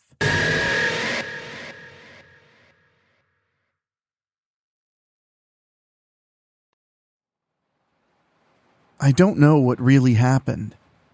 I just know that I fell into this black void. I couldn't see a floor or anything. Now I sit up and see I'm in what looks like an attic. I stand up and look around. How many attics have I been in my life? I remember how Mom and Dad set me up in the attic when we moved to North Ridgeway. That was around the time when they were having me tested so that people in white coats could tell me I have a mutant brain and belong in a special school for the gifted. Now that I'm in this particular attic, I'm reminded that I'm potentially in terrible danger. It's obvious I'm in another escape room and have to figure my way out. Then I see the obvious door and make my way to it. I grab the knob and start to open it. Suddenly, the door yanks itself out of my hand and slams shut. Ah, come on, I mutter. And then, the weirdest thing happens. The door suddenly becomes sucked right into the wall until it's gone. And now there's only the wall itself. Like there was never a door to begin with. Remembering this house has power, I look around and find a light switch. After turning the lights on, I look around some more. I see something weird in the far corner near the window, like something's moving. I walk to it and see a full-length mirror behind some stuff. I gasp at the reflection looking back at me now, with purple hair and red eyes. Remembering that hall of mirrors, I quickly back away from it. You can never escape me, Bethy. My reflection has a Brooklyn accent. You and me are together for life. I shake my head quickly. Go away, Harpy. You're evil. Why are you torturing me like this? Call Harpy what you want. I just want to experience life the way you do. You can't keep me locked away in our body forever, sissy. It's just as much Harpy's body as it is yours. I tighten my fists. No. You're evil. How do I know you didn't kill August and Dorothy Grimm? Harpy laughs and smiles her wicked smile. Accuse Harpy all you want, Bethy. However, you got a bigger problem to deal with right now. She points to her right, my left. Look! I see the floor is starting to move in that other corner. And then my stomach drops fast. Spiders! I scream. Oh my God, not spiders! My heart really is pounding, and I'm so dizzy. Then my eyes roll up in the back of my head as I pass out from extreme fright. I open up my eyes and sit up. Those spiders are almost to Harpy, and they ain't coming to me 'cause they want to get friendly. No, they're Black Widows. Harpy's here and she's in full control now. No way things are ending like this. I quickly move to my feet, which actually scares the spiders so they back off. Boo! Then more of the creepies move away. They want nothing to do with Harpy. They could get Bethy 'cause she's always been scared of spiders, but not Harpy. Harpy ain't scared of nothing. Time to get out of here. I look around and see a portrait of Dorothy Grimm to the left of a trunk on the floor, and I go examine it. There's a number there on the frame. 39. Numbers are clues. The lady in the portrait's pointing right at Harpy. Then I spin around and see the trunk behind me. The spiders keep moving around. They want Harpy, but they're afraid of her. Without another thought, I grab the lid and rip it right off. Hey, there's a ladder in here. I get inside the trunk and start climbing down. When Harpy reaches the bottom, she's in a corridor. Only got 2 directions to move. I see the burning torches lighten the way and follow them. I turn down one corridor and then another. Harpy walks for many minutes. Then I remember August Grimm's story about how people who die in this area come to this place. Well, Harpy ain't dying, and Harpy ain't letting Bethy die neither, but Harpy's got a problem now. Harpy's getting hungry, and she's got to eat just like Bethy. I'm thinking lots of sweets, but Harpy's got to get out of here first. I follow the torches and come out a secret panel to end up back in the house and on the first floor. Suddenly, that phantom that's been shaking up Bethy appears. Aw, it wants to play with Harpy. I scream in delight and run. The phantom starts chasing, all while laughing like in those scary movies Bethy watches. Harpy'll play with ya, I call over my shoulder. Come on. The phantom keeps chasing Harpy. I turn down another hallway and keep running. When I see the phantom's hand almost to my shoulder, I laugh a little. Oh, you want to play tag? Then Harpy runs faster. I reach a door at the end of the hall and open it. When Harpy slams the door shut, the phantom floats right through it and keeps laughing. Then I move to another door and open it to take me out into the storm. Yes, Harpy is free! I laugh joyfully as I experience being outside for the first time ever. Yeah, Harpy's all wet now. The clothes I'm wearing are clinging to my sexy chassis. But now, that phantom ain't chasing Harpy no more. I want to play with the phantom again, but I just have to be out here now. Let me out! God damn you, Harpy, let me out! Ain't happening, Bethy, I say. It's Harpy's body now, and it's Harpy's world to play in. I know what happened now. You got out somehow and killed August and Dorothy Grimm. I know you did. I sigh. You know, Bethy, as much as I want to stay out here and be free, I think I'm going to give you control back after all. You're smart, so I know you'll learn the truth. I'm mad now. Never point your fingers at Harpy unless you can back it up, Bethy. I feel myself in control again. Oh my God, it's so cold and wet out here. I hold myself and shiver as I start to walk a little. Soon I see 3 figures making their way toward me. It's the 3 former detectives that I've bested in the escape rooms. Ed Smith, John Riddle, and Brian Davenport. When they see me, they come right to me. Forget about trying to get out through the cemetery, kid, Ed Smith tells me. Yeah, we tried and tried, Brian Davenport says. There just ain't no way out of here. Looks like you're stuck here with us, little girl, John Riddle mutters. And then my mutant brain turns on the light bulbs again. Something's wrong here. I've read plenty of science books and seen enough movies to know that these men aren't wet in the slightest. It's been raining like Niagara Falls ever since I got within 30 miles of Strickfield coming home. The lightning flashes again, same as earlier. I keep remembering my accident. The accident. Oh my God. That's it. I know exactly what happened with that car in the road now. I look at the men. You want to know why you can't get out of here? It's really quite simple. You're all dead. The men are quite surprised by my statement. Have you finally lost it, little girl? Riddle demands. Have you turned stupid now? I laugh a little. Let me point out a few things here. I raise my hand and touch my index finger. 1. In case you haven't noticed, it's raining like a really good 4th of July fireworks show, complete with explosions and booms. Now, how about you three take a good look at each other? Your clothes aren't even wet. The rain's just sloshing everything, including me. In fact, I'm cold and soaked right to my bones. My glasses are wet. I'm even trying to keep my hair from matting to my face. Are we understanding the big picture here yet? The men look at each other now. Then they look back to me. I tap my second finger. 2. I'm hungry. My monster tummy's been growling for a good half hour now.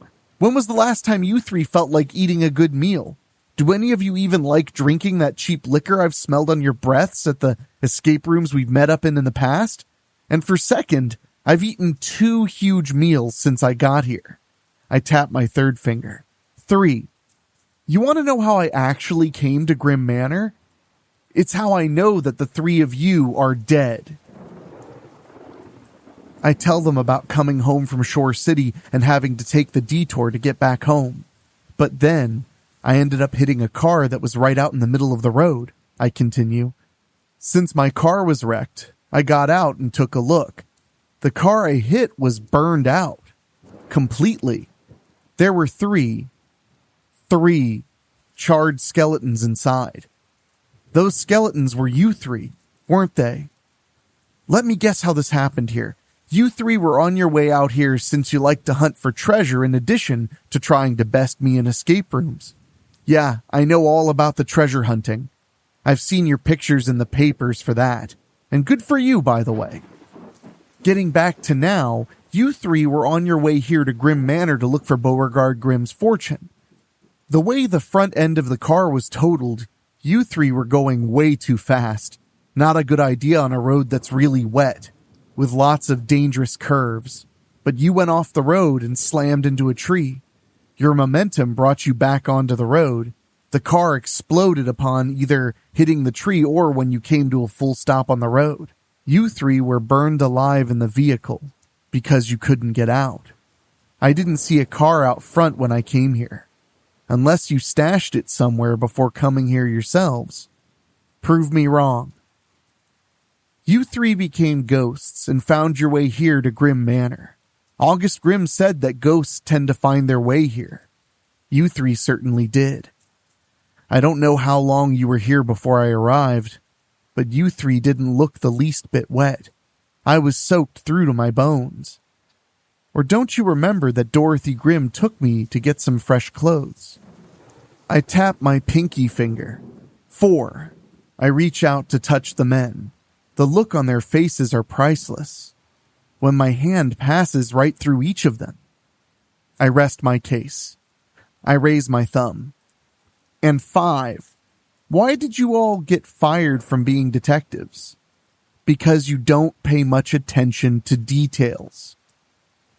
And details are so very important. If you did pay attention to details, you would have figured this out by yourselves already. Having mentioned details, I've just made a startling realization. The men are still shocked at having been proven they're ghosts. I look at them and wave. Ta-ta! I'm going back inside to finish solving this mystery. I turn around and head back inside the manor. I walk until I'm back in the big living room. I still don't see the bodies of August and Dorothy Grimm hanging here. Okay, Beauregard Grimm, I yell. Show yourself. I know the truth now. Suddenly, the phantasm that's been haunting me drops down right in front of me and looks me right in the face. I'm not afraid of you anymore, I tell it defiantly. Get lost. The phantasm begins to charge. In seconds, it becomes August Grimm. When I first entered this house and found all of you here, you were already ghosts. You and your wife and the 3 men.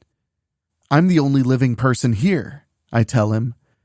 All this time, August, it's been you.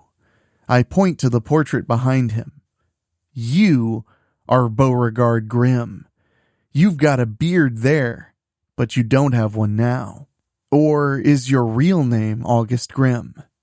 Dorothy's ghost now appears right beside him. It's time you heard the rest of the story, young lady, August concedes. I'm listening, I reply. You know now that Dorothy and I are since departed, August says. You see, when you're a war deserter, people don't tend to forgive and forget.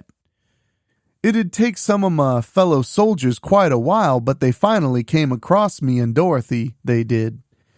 By then, Grimm Manor had been standing as you see it now. Those men broke in and found Dorothy and me. You know what became of us from there. I look at the place where I first saw them hanging. I'm so sorry this happened to you both, I say with a heavy heart. August had the last laugh, darling, Dorothy says with some humor.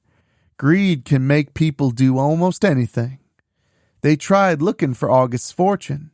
August is Beauregard's middle name, in case y'all hadn't figured that out yet.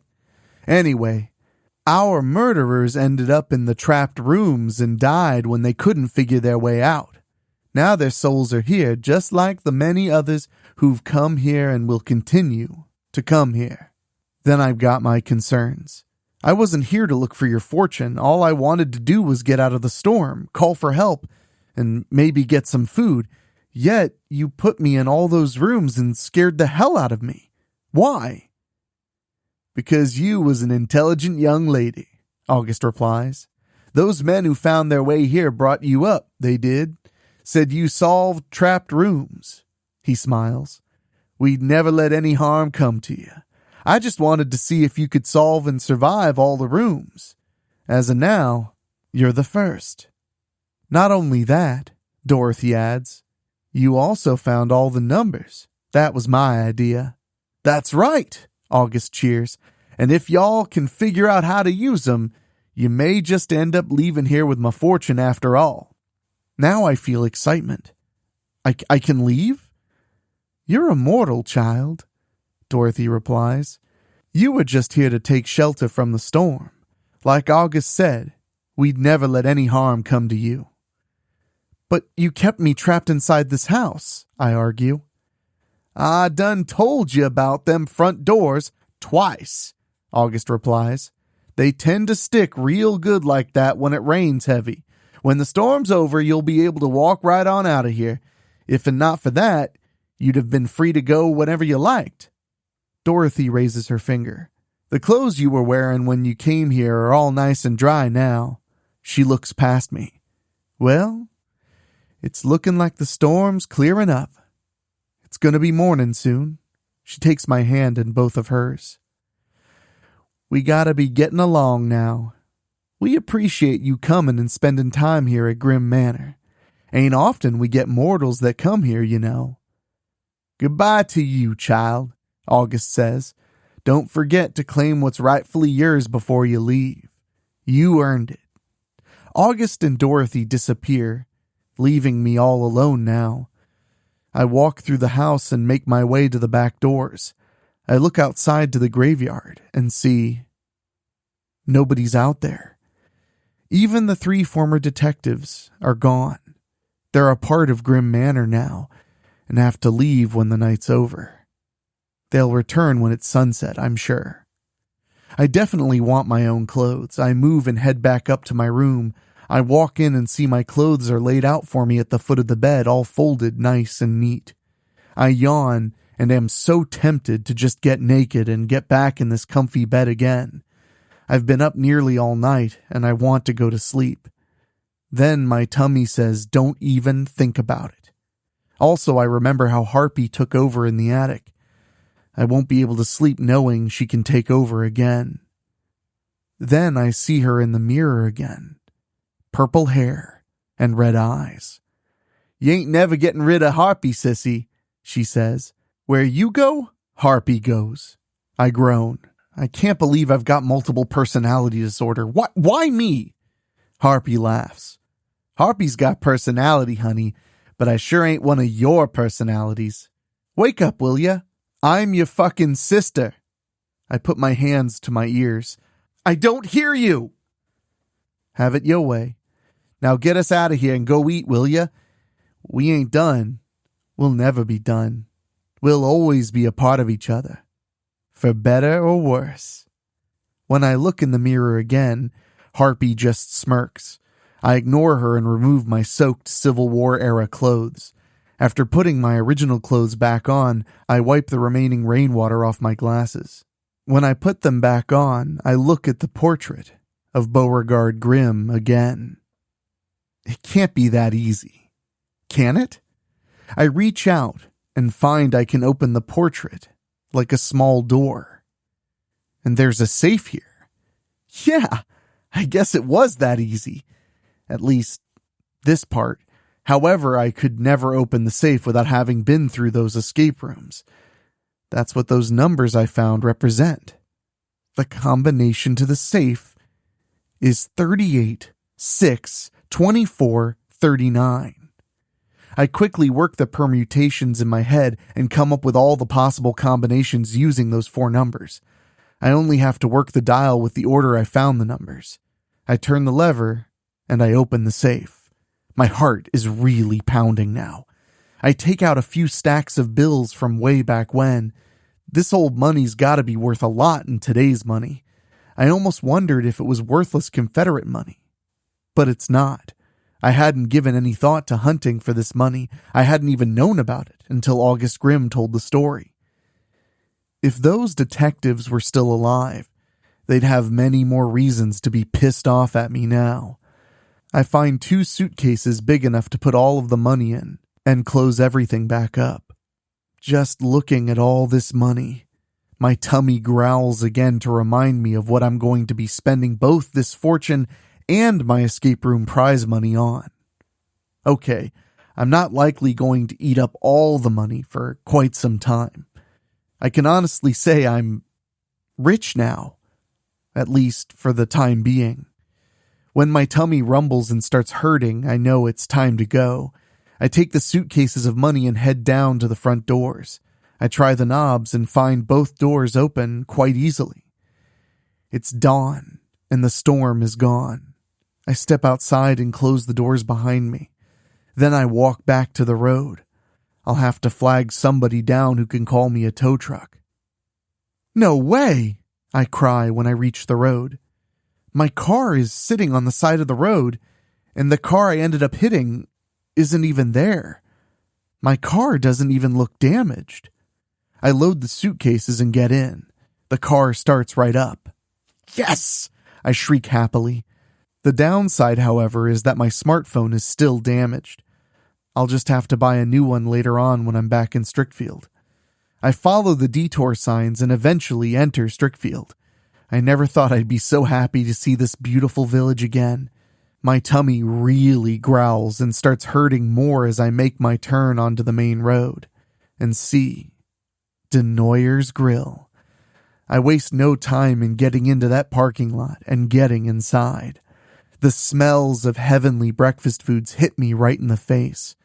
Once I'm seated, I order 4 breakfast platters, 2 pitchers of orange juice, and some coffee to get me started. You get such great value for your money here at Denoyer's Grill. That's why people love coming here so much. That, and the food is just amazing. And with all the money I've got, I'll be eating good here for quite some time. This was truly a 4th of July to be remembered, indeed. However, I'm not okay. I can still feel the vengeful harpy inside me, waiting for her opportunity to take over again. I can keep her contained inside me. But for how much longer?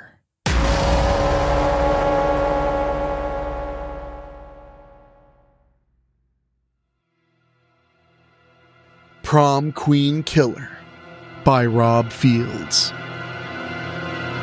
Laura Lee Hardy was sitting in the back seat, texting with someone, when she felt her older brother, Aiden, glaring at her from the front seat.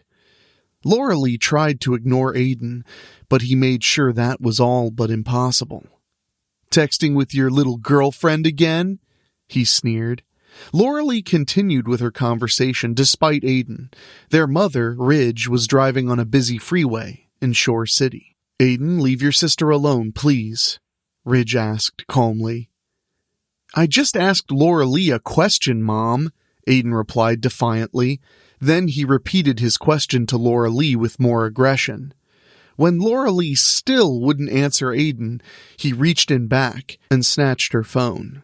"Give that back!" Laura Lee yelled. When Aiden started reading through the text conversation, Laura Lee reached up to reclaim her smartphone. Aiden quickly brought his elbow up and hit her in the face. "Aiden!" Ridge snapped. "She is your sister. You do not strike Laura Lee like that." Aiden shook his head, slowly. "No, Laura Lee ain't my sister. I don't have family that's queer." Before Ridge could go off on him again, he held up the phone with the text app open. "Look at this shit. Look at it. Laura Lee's been texting her new girlfriend. You can read it all right here." "My life is none of your goddamn business, Aiden," Laura Lee shrieked. "Give me my fucking phone back." "And you, watch your language, both of you," Ridge admonished them. "But your daughter's a lesbian," Aiden yelled at her. "That means she's got her tongue in another girl's—" "I know perfectly well what a lesbian is," Ridge snapped. "But what you don't know is that your daughter is one," Aiden persisted. "Yeah, I caught Laura Lee out at the football field at our high school sucking tongues with Deborah Lehman, the very same queer bitch she's texting right now." "God damn it, Aiden, give me my phone back," Laura Lee screamed. "Right now!" "Aiden, give Laura Lee her phone back," Ridge commanded. "Now." But again, Aiden wouldn't listen to his mother. "Oh, looks like there's trouble in paradise here. Deborah wants to break up with Laura Lee." Laura Lee was livid. Laura Lee was livid. "You bastard, you have no right!" Aiden pointed at her. "Shut the fuck up, or I'll come back there and beat the living shit out of you." He quickly raised his hand to stop Ridge from admonishing him again, keeping his eyes on Laura Lee. "Don't you want to know why the bitch is breaking up with you? I can tell you why." Aiden leaned in. "After you two split up, I went right up to Deborah and beat the living shit out of her." Laura Lee looked scared now. "You're lying." Aiden smirked. "No, I ain't. She's texting you from the hospital, ain't she? Didn't you wonder why she never came to afternoon classes? 'Cause I beat that fucking lesbian bitch within an inch of her life. I even broke some of her ribs." He shook his head. "I'll beat the living shit out of you, too. You ain't getting with no more girls, and I ain't letting no gays into my family. And don't think you're ever getting away from me. There's nowhere you can run where you can hide from me. You ain't getting with no more girls, you hear me?" Aiden looked at Ridge. "You want a gay daughter, huh? You want to come home someday and find your daughter naked in bed with another girl?" Ridge seemed to be at a loss for words. "Oh, it's true," Aiden turned back to Laura Lee. "How many other girls have you been kissing, feeling up, huh? Tell me, Laura Lee, tell me, so I can beat the living shit out of them, too." Laura Lee had been slowly heaving upon hearing Aiden's revelation. "I hate you," she said in barely above a whisper. A tear slid down her cheek. "What did you say? You gay bitch?"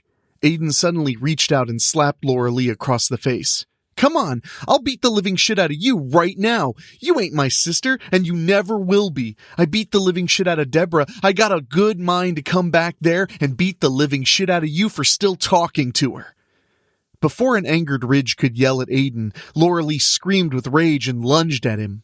"You goddamn son of a bitch!" Laura Lee screamed as she raked her fingers across his face. Aiden cried out in pain and again elbowed her in the face. Laura Lee lunged again, grabbing his blonde mullet. "Get off me, dyke! I mean it!" Aiden yelled. Laura Lee let go of his hair and raked his face again.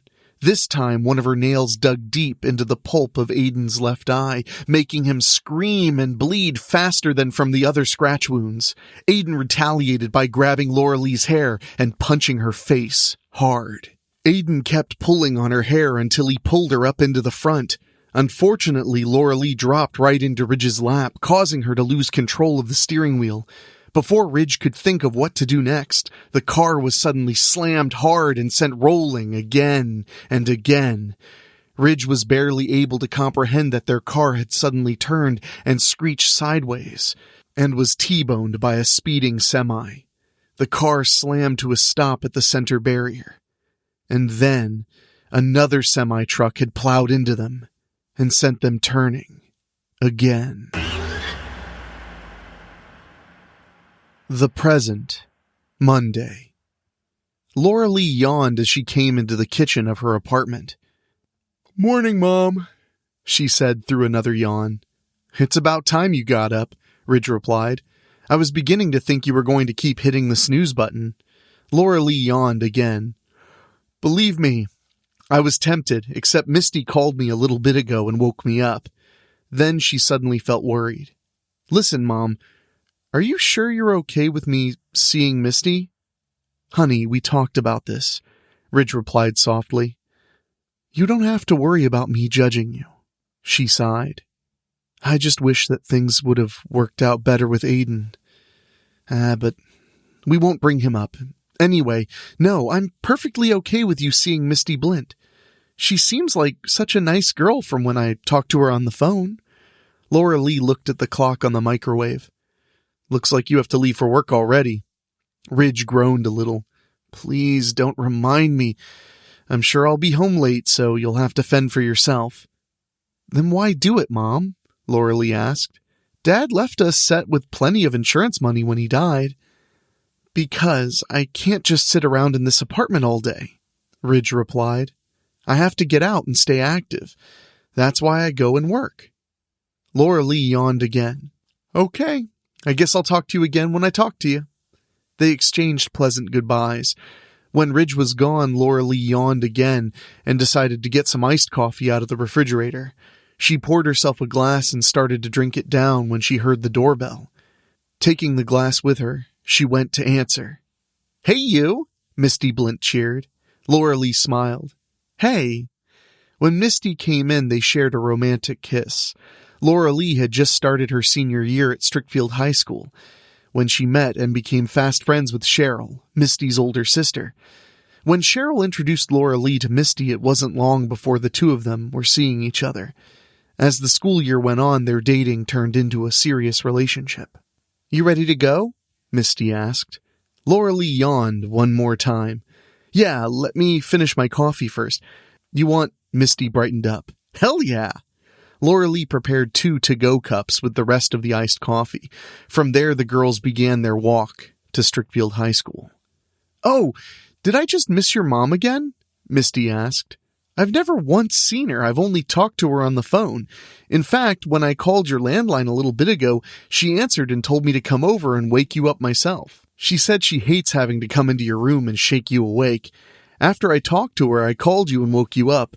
I know how crabby you get when I shake you awake." Laura Lee laughed a little. "Yeah, Mom had to hurry. You know how she likes to keep busy." Misty heard a chime on her smartphone and pulled it out. "Cheryl's waiting for us. She says to hurry up. There's going to be an assembly in the gym where they'll be announcing shit about prom on Saturday, first thing." Laura Lee sighed. Ah, prom. The girls quickened their walk and soon made it to Strickfield High School. They easily found Cheryl in the gym sitting in the senior class section of the bleachers. She was the only girl with flaming red hair. "It's about time you two got here," Cheryl scolded. "Principal Van Diest is down there. It looks like he's getting ready to announce the prom queen candidates." "You should be a shoo-in for that, sis," Misty said. "Yeah, you're definitely hot," Laura Lee agreed. Then she turned to Misty. "But not as hot as you, babe." "Aw, thanks," Misty gushed. Cheryl didn't take offense, especially when her boyfriend, Davis Walsher, came to join them. Cheryl and Davis shared a quick peck before he sat down next to her. "Morning, ladies," he cheered. "Yeah, I see 3 potential prom queen candidates right here." "Yeah, right," Laura Lee disagreed. "I've got about as much of a chance of being nominated as I've got becoming the actual queen." Misty playfully slapped her arm. "Hey, you stop that. You know any of these guys would love to go out with you."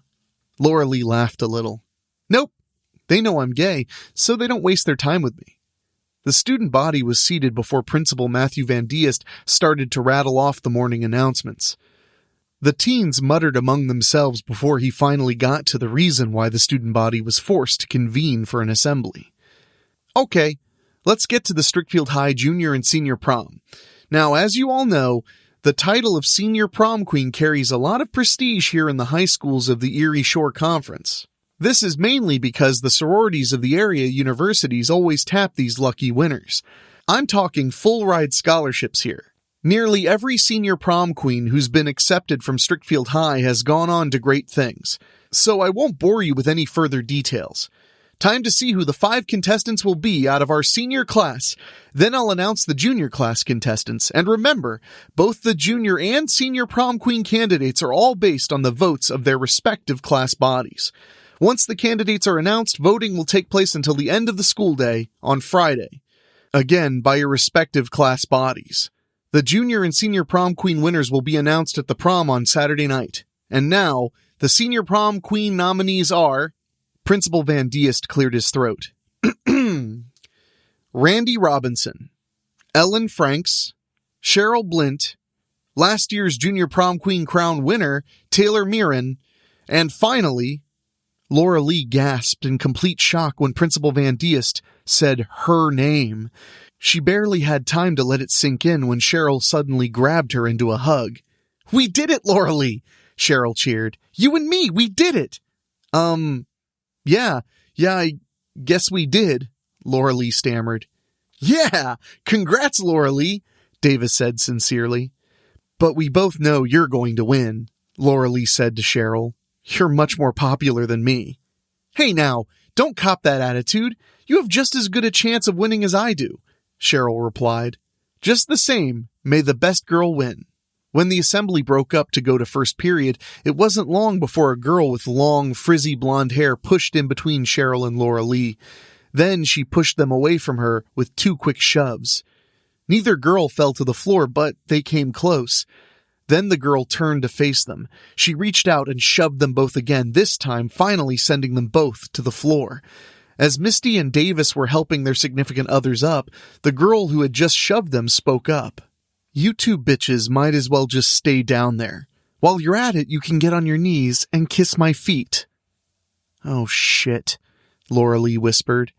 Cheryl didn't give such a reaction, but they both saw they were pushed by Taylor Mirren. Anybody who knew Taylor knew that she was, without a doubt, the absolute meanest girl at Strickfield High. Laura Lee remembered Cheryl telling her that Taylor was just pure evil in a beautiful girl's body. It was also no secret that Taylor Mirren had more money than she knew what to do with.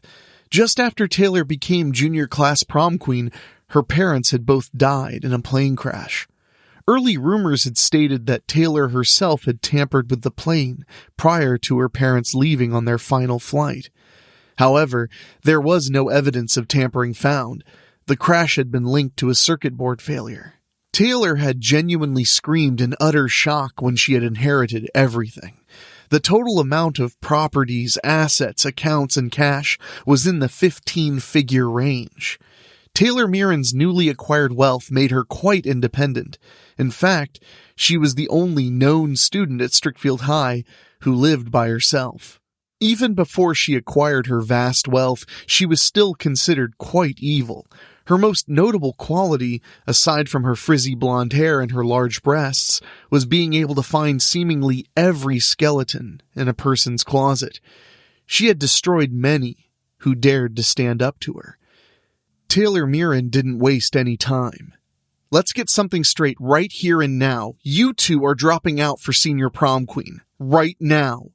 We both know that none of you have a snowball's chance in hell of going against one of me. So do us all a favor and quit." Taylor laughed and clasped her hands. "Or you can stay in and challenge me. I'll just destroy you in front of everybody. So please, please stay in and challenge me, because I really want to expose your dirty little secrets." Cheryl wasted no time. "Go to hell, Taylor. I'm seeing this all the way through to the end, and so is Laura Lee." "I am?" Laura Lee quickly thought to herself. Taylor laughed coldly. Yes, I'm so glad you're both challenging me. When it comes to Ellen Franks and Randy Robinson, I'll have no problem beating those two losers out. They're really not that important here in Strickfield High. Yeah, Randy's on the track team, and she's good, but so what? Ellen's real big in the National Honor Society, a star in the drama club, and popular with the preps, many of whom I've got tightly wrapped around my little finger. It won't be hard for me to eliminate those bitches, especially with what I've already got on them. Such tasties. Oh, but I'm going to have so much fun with you two. You'll be worth saving. For last. Misty stepped away from Laura Lee. Leave us alone. Taylor laughed coldly again before she quickly moved Misty to the floor. Taylor pointed to Cheryl. Don't even think about it, bitch. Your baby sister should have known better than to think she could challenge me. She glared down at Misty. I'm Taylor Mirren. Taylor motherfucking Mirren. Don't you ever challenge me again. She pointed to Laura Lee. Or you. Okay, you're gay and out of the closet, so I can't use that against you. But believe me when I say I will find your deepest, darkest secrets. Last time. Drop out. Fuck you, Cheryl hissed. Laura Lee was upset at Taylor putting her hands on Misty. Fuck you, Taylor. She shook her head quickly.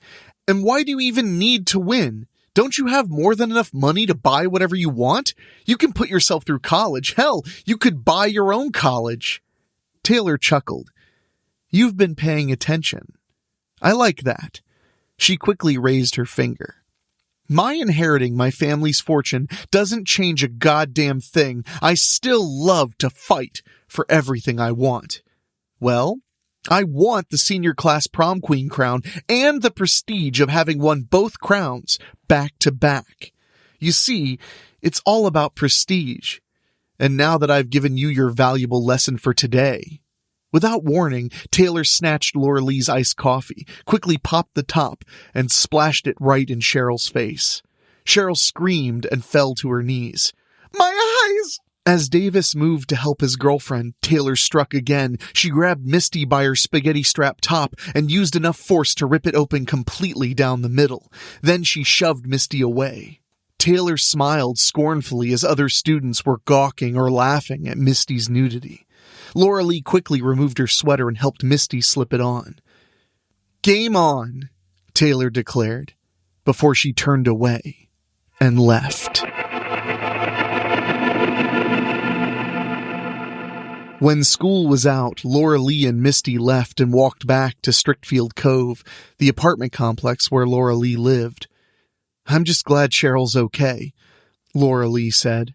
Yeah, the nurse was able to flush the coffee out of her eyes, Misty replied. She looked down at Laura Lee's sweater, which she was still wearing. I can't believe that fucking bitch. You sure you don't want to stop at your house and get a t-shirt or something? Laura Lee asked. Misty smiled and took Laura Lee's hand. I really don't want to have to explain to Mom and Dad why I left home wearing a top and why I'm coming back home without it. No, I'll feel better if I grab one of my tops from your apartment. As soon as the girls reached Strickfield Cove, Laura Lee unlocked her door. The girls went straight to Laura Lee's room. She turned to Misty. Good thing I let you use a few of my drawers for when you stay here. I'll change real quick, Misty said. Then we can do whatever. Misty unbuttoned the sweater Laura Lee had loaned her and removed it. She opened one of the drawers Laura Lee let her use and pulled out a similar top from what she wore at school. When she turned and saw Laura Lee looking at her, she stopped and dropped the top. Laura Lee stared at Misty's naked upper body and smiled. Come here. Misty moved right to her. Laura Lee snatched her into her arms, and they kissed passionately. The girls lost themselves in each other as they both fell onto the bed. Laura Lee woke up and snatched up her smartphone from her nightstand. Seeing that Misty was still sleeping soundly, she got out of bed and moved to her mother's bedroom across the hall. She knew she needed to call Ridge to check on her. She tapped the entry at the top of the phone's call history and waited. Hey, Mom. You're working late again? Sure, yeah. Misty's here with me. Yeah? Well, don't drive all the way home if you're too tired. Yeah, I can manage. Not a problem. I will. Oh, I certainly will. I love you too. Bye. When the call ended, Laura Lee saw that she had a few unread emails. She decided to read them before returning to Misty. The first email was about some exciting new offer from Higbee's department store over in Shore City. The second email was her monthly newsletter from Denoyer's Grill about some new menu items and specials. She was considering waking Misty and seeing if she wouldn't mind going to Denoyer's Grill for a late meal. But it was when she reached the last email that she dropped her smartphone like a hot skillet. "Oh my fucking God," she choked out. Even though Laura Lee was naked, that wasn't the reason why she was shaking. Slowly, she squatted down and picked up her phone. Then she looked with wide eyes when she saw the email from Aiden, her older brother. Aiden had been gone from her life for a good 2 years. Why did he wait until now to get in touch with her? And how the hell had he gotten her email address? She forced herself to read the email from Aiden. "Did you really think you were getting away from me, Laura Lee? Did you really think I wouldn't learn you're in Strickfield now? I told you before 2 years ago, and I'll tell you again now. There's nowhere you can run, nowhere you can hide from me. I'm here in Strickfield. After what happened 2 years ago, I never stopped thinking about you. Not for a second. You even have a new girlfriend now. Guess I'll have to let Misty know how things work in our family, huh? But make no mistake, I am here, and I will make your life a living hell like you made mine the last couple of years. Watch your back, because I'll get you, especially Misty, when you least expect it." Laura Lee was already crying softly by the time she finished reading the email. "God damn you, Aiden," she thought. "Why can't you just leave me and Mom alone? We moved to Strickfield to have a new life together, away from you. Why can't you just let us be happy? Why can't you just let me be happy?" Laura Lee turned off her smartphone and returned to her bedroom. She put the phone back on the nightstand and got back into bed with Misty. It was a great comfort to Laura Lee to hold her girlfriend, but she knew she wouldn't be getting back to sleep anytime soon. Laura Lee knew it would only be a matter of time before Aiden would come for her. It wasn't a question of if, but when.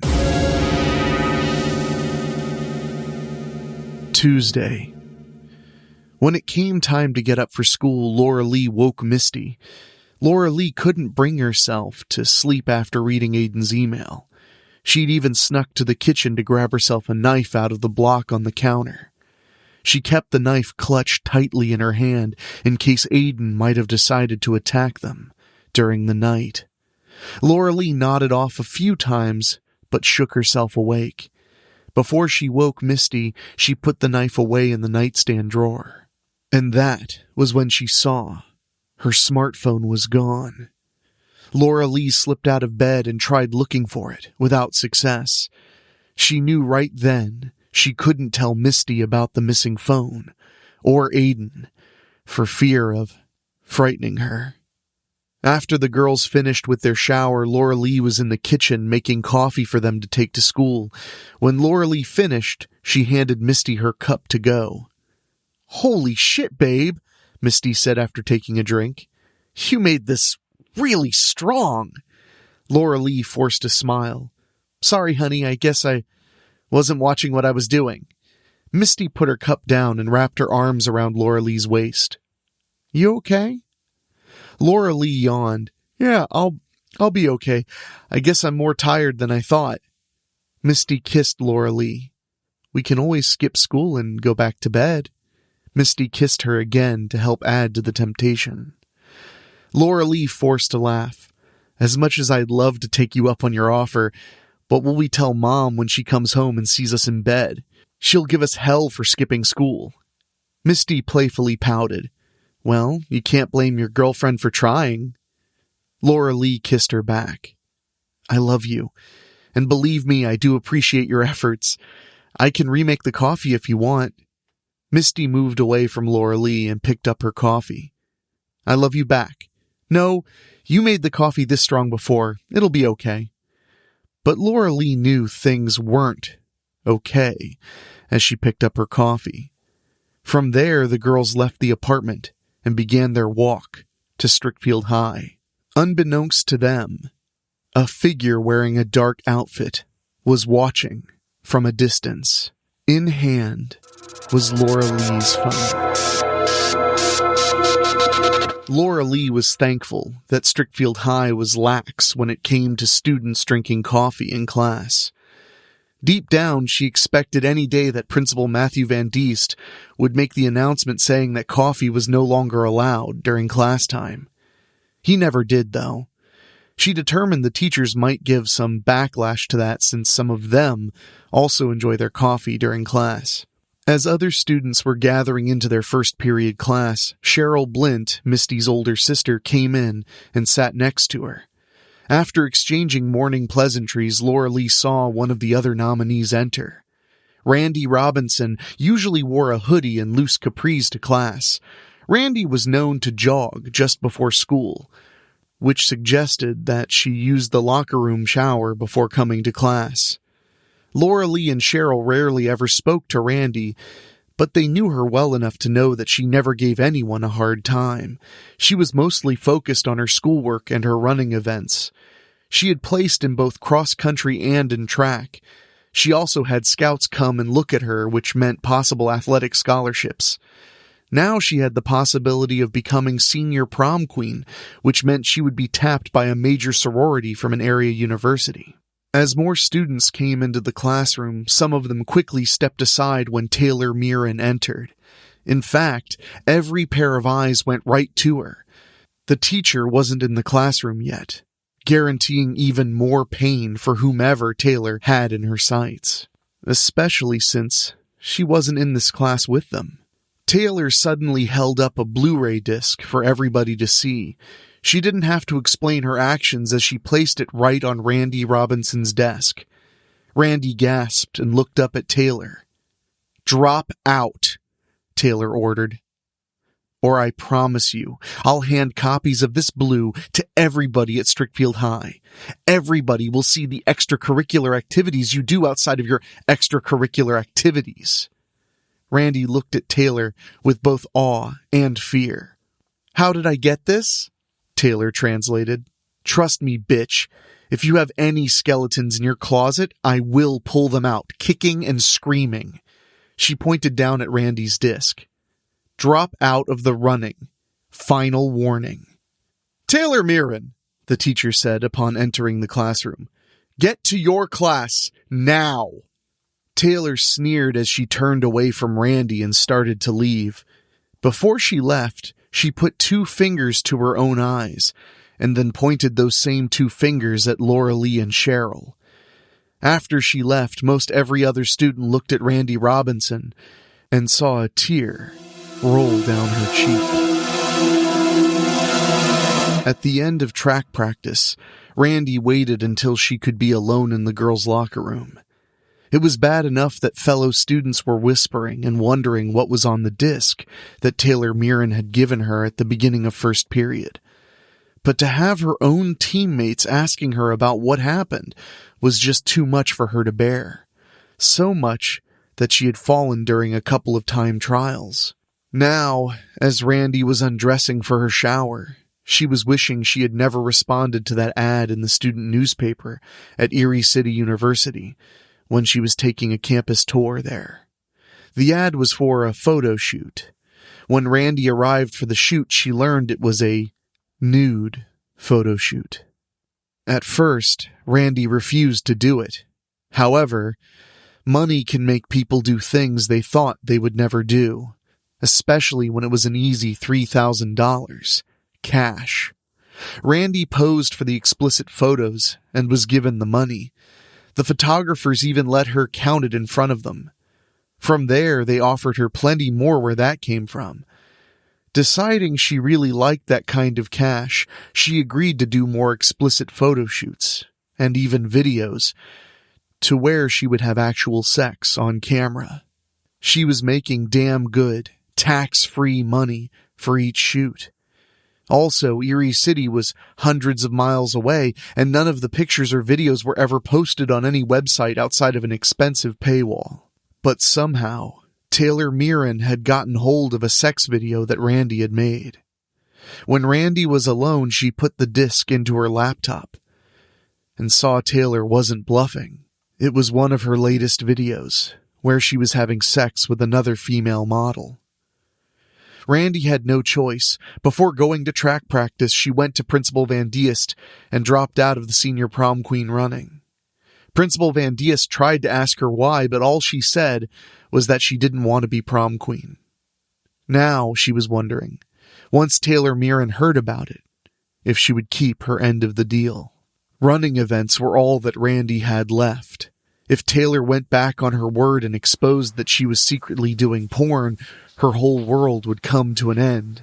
She would lose everything and be expelled from school. She'd never even so much as be able to get a job working at a minimum wage fast food place. Sure, she could keep doing porn, but she ultimately did not want to make that a full-time career. If it turned out she couldn't make it in the business in the long run, then what? Her life would end up being a complete dead end. It was then when Randy saw someone enter the shower. As the person drew closer, she still couldn't make out the face in the steam, but she could see the person was clearly naked. Randy kept her eyes on the person until she could see more. Randy smiled with relief when she finally saw the face. "Oh, hey, what are you doing in here?" Randy gasped when the figure suddenly swung the knife from behind their back and sliced right across her muscular stomach. Randy felt only what seemed like a paper cut, and then a lot of her red liquid pouring out. Randy staggered for a moment before the figure dropped the knife and grabbed her. The figure backed Randy up to a nearby wall and locked lips with her. Randy's panicked and painful screams were muffled as her attacker reached inside her stomach and pulled out her intestines. When Randy finally felt her attacker's hand on her heart, she went limp and died. The killer still pulled out Randy's heart and tossed it aside before dropping the body. The killer looked at what was left of Randy Robinson before dropping the telltale Blu-ray disc next to her body. The killer picked up the knife, rinsed off, and then left. Wednesday. In the morning at school, things seemed to go on as normal, until two of the track team girls went to take a shower before class. Even though the Strickfield Police Department tried to keep everything low-key, it hadn't taken long before the news of Randy's murder spread through the hallways. Even Laura Lee, Cheryl, and Misty were all but speechless. Principal Van Diest was barely able to get through the morning announcements at the start of first period. The three girls didn't have a class together until third period. Unfortunately, Taylor Mirren was also in their class, and she was being less than subtle about Randy's murder. It was then when Ellen Franks, the only other nominee left for the senior prom queen, had heard enough and confronted Taylor. But Taylor wasn't the least bit intimidated. "You got something you want to say, drama bitch?" Ellen was both in the National Honor Society and a star in the drama department, but she wasn't acting when she let loose on Taylor. The police said the same disc was found in her body, the same one you gave her yesterday. How do we know you didn't kill her, huh? The other girls thought that Taylor might have been defensive against Ellen. However, "Oh, I would have killed her, make no mistake about that. Just the fact that she was a competitor for my crown sealed her doom. In fact, look around you." The other senior prom queen candidates looked and saw that other students were pulling discs out from under their desks. A few of them even slid them into their laptops. It didn't take long for everybody in the classroom to see the skeleton that Taylor had pulled out of Randy's closet. Randy's porn name was Marnie Love, Taylor revealed. "The video you people are watching is her most recent, and wow, she even did her own stunts." She laughed a little. "Oh well, one less usurper to worry about." Ellen screamed as she might have in a drama production and tackled Taylor. The two girls only fought for a moment before Taylor showed that she had some martial arts training. She stopped Ellen quickly by striking her fast in the throat with a jab. Ellen gagged and coughed as she dropped to her knees before finally falling onto her side. Taylor smirked her evil smirk. So stupid. Unlike most of you, I can back up everything I say or do. She knelt beside Ellen. Your boyfriend's not here to save you, but I assure you, I'd leave him the exact same way I left you. She giggled. And now, you will drop out of the running for senior prom queen. If you don't, I'll drag your big skeleton out of your closet for everybody else to see, and it's a beauty. Suddenly, the teacher came into the room. Taylor Mirren, office, now. Taylor stood up and faced the teacher. Anything you say. She giggled again as the teacher escorted her to Principal Van Diest's office. I can't believe that bitch got off, Misty said to Laura Lee during lunch period. No expulsion, not even a detention. Taylor probably threatened Principal Van Diest with a lawsuit, Laura Lee muttered. I just can't believe Taylor exposed Randy's secret like that, even after Randy dropped out of the running. Because that bitch does whatever she feels she has to do to win, Cheryl said as she and Davis sat down at the table with them. People say Taylor's the most ruthless out of the entire Mirren clan. She's even turned against members of her own family who fucked with her. Seriously, what even drives someone like Taylor Mirren to do the things she does? Misty wondered. I mean, Taylor has so much money to her name. She lives all by herself. She can afford to hire people to come and clean her house. Laura Lee even said to her she can afford any college she wants. Suddenly, Taylor Mirren appeared and slammed her palms down on their table. Didn't you hear me yesterday? I told you. It's all about prestige. You can't buy prestige. You have to earn it, even if it means eliminating your competition to get it. What do you want now? Cheryl demanded. I'm here to warn you and Laura Lee one more time to drop out of the running, Taylor answered simply. You don't drop out? I reveal skeletons. Oh, and you should see what I've got on that stupid cunt Ellen, and on you, Cheryl groaned. Why don't you fuck off, Taylor? I'm not dropping out. Laura Lee and I are going all the way to the end, no matter what. Taylor smiled her evil smile and bent over the table to look at Davis as she purred softly. Are you sure about that, Cheryl? Because I have a major skeleton of yours that I can reveal right here and now. She turned to look at Cheryl right in the face. Well, fuck you, Cheryl returned. Taylor laughed her evil laugh and pushed herself back up to a standing stance. Why, yes, fuck me. She looked at Davis again. How many times have I let you do that very thing? When the girl saw the guilty look on Davis's face, Cheryl became angry. Why? She demanded. Was I never good enough for you? Taylor answered for Davis. Why would he want a flat-chested prude like you? She pushed up her endowed breasts. When he can have a hot fuck like me. I take what I want, whom I want, when I want it, and Davis wanted me. So many times. Cheryl pushed herself away from the table, got up, and stormed off. Laura Lee and Misty quickly got up to follow her. Laura Lee glared at Taylor.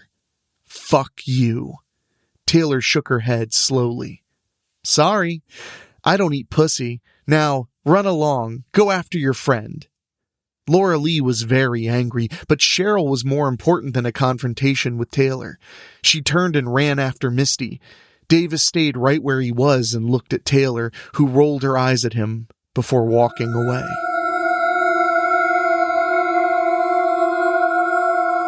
Ellen Franks was enjoying some private time with her boyfriend, Ricky Zeller. She rolled off him after some hot and heavy frustration-relieving sex. Ricky turned over and got on top of Ellen for a hot, steamy kiss. When they finished, he could see that she was still very angry. Babe, I'm really sorry I couldn't. You're fine, Ellen interrupted. I really needed this. I can't believe Principal Van Diest let Taylor Mirren stay at school and suspended me. Not only did he suspend me for a week, I'm out of the running for senior prom queen, and I can't even go to prom. Explain to me how that's even remotely fair. Fuck Principal Van Diest, Ricky said. Taylor probably showed him some tit. Yeah, and now I'm totally fucked, Ellen snapped. I'm suspended. I'm out for prom queen. I can't even show up for drama practice. Mrs. Grantham almost cut me from the play and the drama club completely. She put her hands to her head and groaned again. Ricky, I hope you have more to give me. As much as you want, he promised her. They started kissing hungrily again before they were broken up by a loud noise. Ricky quickly rolled back off her. What the fuck was that? Go look, Ellen ordered. As Ricky was getting out of bed, a figure stepped into the doorway and turned on the light. The figure had a blonde mullet, a hideously disfigured eye, a horribly scarred face, and wore dark clothing. In their left hand, the figure held some papers. In the right was a bottle with what appeared to be some paper shreds sticking out of the neck. Did you really think you were going to be prom queen, you slut? The figure asked in a mocking voice and lifted the papers in their left hand. You got a criminal record, Ellen. Hey, Ricky, did you know your slut here did time at Erie City Asylum for losing her shit and stabbing a girl? It's all right here in these papers I lifted. And it was all over a guy. Ricky reluctantly accepted the papers and looked at them. Then he looked at Ellen. When were you going to tell me this? Ellen snatched the papers from Ricky and read them over. When she finished, she glared at the figure. Where the fuck did you get these? These are supposed to be sealed. Are you working for Taylor? She opened a nearby drawer and pulled out a knife. She got out of bed to rush the figure, not caring she was still quite naked. I'll fucking kill you, then I'll kill her ass. The attacker put the bottle down and punched Ellen hard in the stomach, sending her to the floor and leaving her gasping for breath. As Ricky was getting up, the attacker snatched the bottle of what appeared to be nail polish remover and produced a lighter. He lit the paper shreds and threw the bottle at Ricky. The bottle exploded, covering Ricky's upper body in flames. He screamed and flailed his arms mindlessly. The attacker lashed out and kicked Ricky in the stomach to send him to the floor. He continued to scream and burn until he stopped moving. Forever. All that was left now was Ellen. As Ellen got up, she saw that her bedroom was becoming an inferno as the flames from Ricky's body spread and ignited whatever they touched. By taking her eyes off her attacker, he struck and gave her a martial arts jab to her throat to send her back down to the floor. He quickly got on top of her and pulled out his knife. Then, he jammed it right into the small of her back, making her cry out sharply. He worked the knife and cut right through her spine. When the killer pulled the knife out, he saw that Ellen could only move her upper body. She was now paralyzed from the waist down. From there, the killer left her room with the knowledge that Ellen would eventually die once the fire reached her, assuming she wouldn't bleed to death or die of smoke inhalation first. Laura Lee was on her way to Misty's house with food. She wished she could talk to Ridge, her mother, on her missing smartphone. She would use the landline later, but still she worried and wondered who had taken it. It had to be Aiden, right? Laura Lee sighed and wondered why someone like Taylor Mirren was such a cutthroat. Then again, she wasn't sure of a lot of things. It seemed the more she felt she understood the way the world worked, the more she found she was more confused about it than ever. Misty had told her earlier that day how much of a short fuse Ellen had had. The reason Misty knew this was because prior to being Laura Lee's current girlfriend, she had been seeing Ellen. In fact, the reason Misty broke up with Ellen a few months prior was because of Ellen's temper and outbursts. But against Taylor Mirren, Misty felt it was warranted. Laura Lee wasn't worried that Ellen would ever attack Misty. Why would Ellen do such a thing? One, Misty was with Laura Lee, and the two of them were very much in love and practically living together. Two, Ellen had gotten with Ricky Zeller and seemed happy with him. Still, she supposed that Taylor Mirren would give anyone at Strickfield High a motive for wanting to be violent with her. Of course, Taylor was well ahead of that notion since she knew martial arts and had easily subdued Ellen. Still, Taylor Mirren felt she needed to destroy all of her competition to gain her heart's desire. She had billions upon billions of dollars to her name, but even money didn't seem to make Taylor happy. And really, how did Taylor find the skeletons in everybody's closets? Now that both Randy Robinson and Ellen Franks were out of the running for senior prom queen, that only left herself and Cheryl. She knew it wouldn't be long before Taylor would come after the two of them. She sighed again. Sure, she had skeletons in her closet. Everybody on the whole goddamn planet had their skeletons. Even Taylor Mirren herself had to have some. She knew she'd have to talk to Misty about her major skeleton. About Aiden, as soon as she got to her house. She knew it would be easier to talk to her lover over Chinese food, Misty's favorite. Laura Lee soon reached the front door of the Blint house and found it ajar.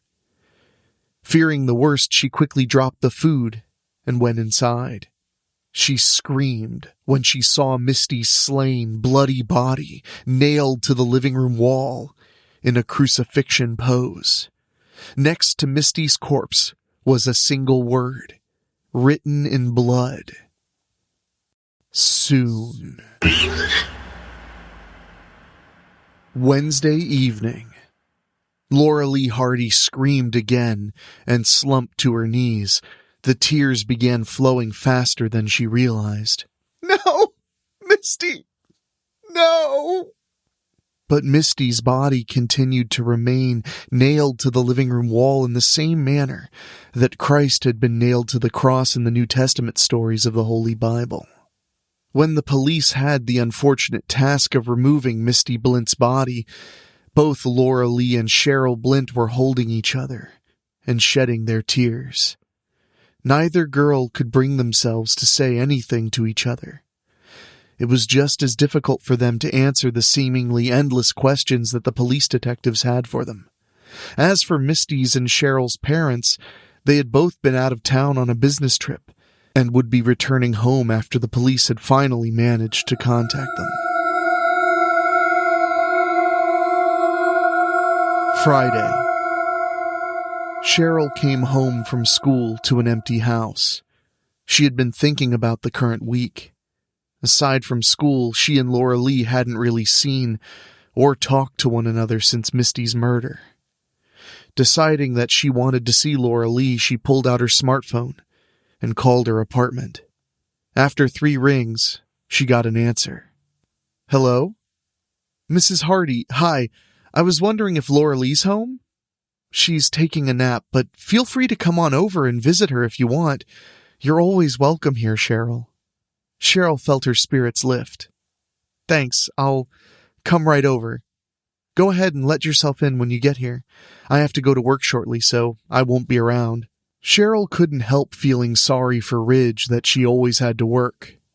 Thank you, Mrs. Hardy. When the conversation ended, Cheryl left her house and went to Strickfield Cove. Laura Lee felt herself being slightly shaken and woke up to see Cheryl. Laura Lee smiled and whispered, Hey. Hey, Cheryl replied. I wanted to see if you're okay.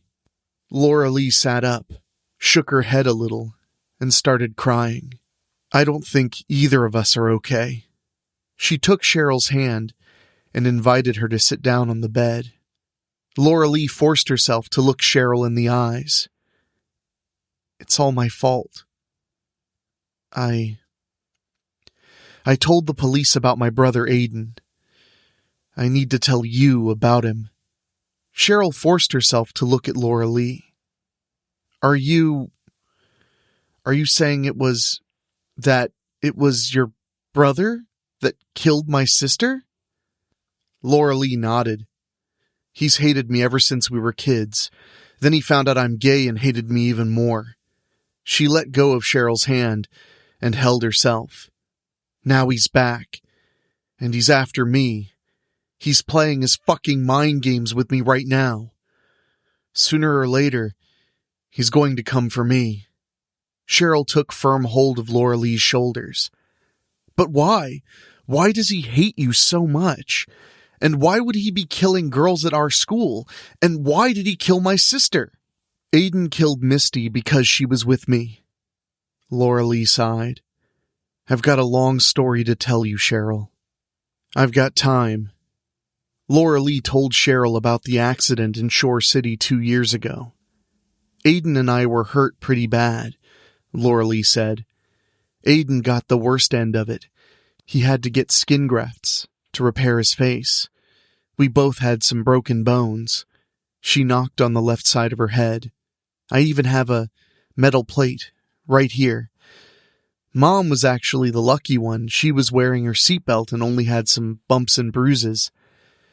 After Aiden got his skin grafts, he lost his motherfucking mind. He attacked and killed some nursing staff, which got him placed in the mental hospital over in Erie City. Either he was let out, or he escaped. In any case, he swore he'd get revenge on Mom and me. Mostly me. He must have found out about Prom, and is killing all the competition. Assuming it's not Taylor Mirren. She started to shake a little.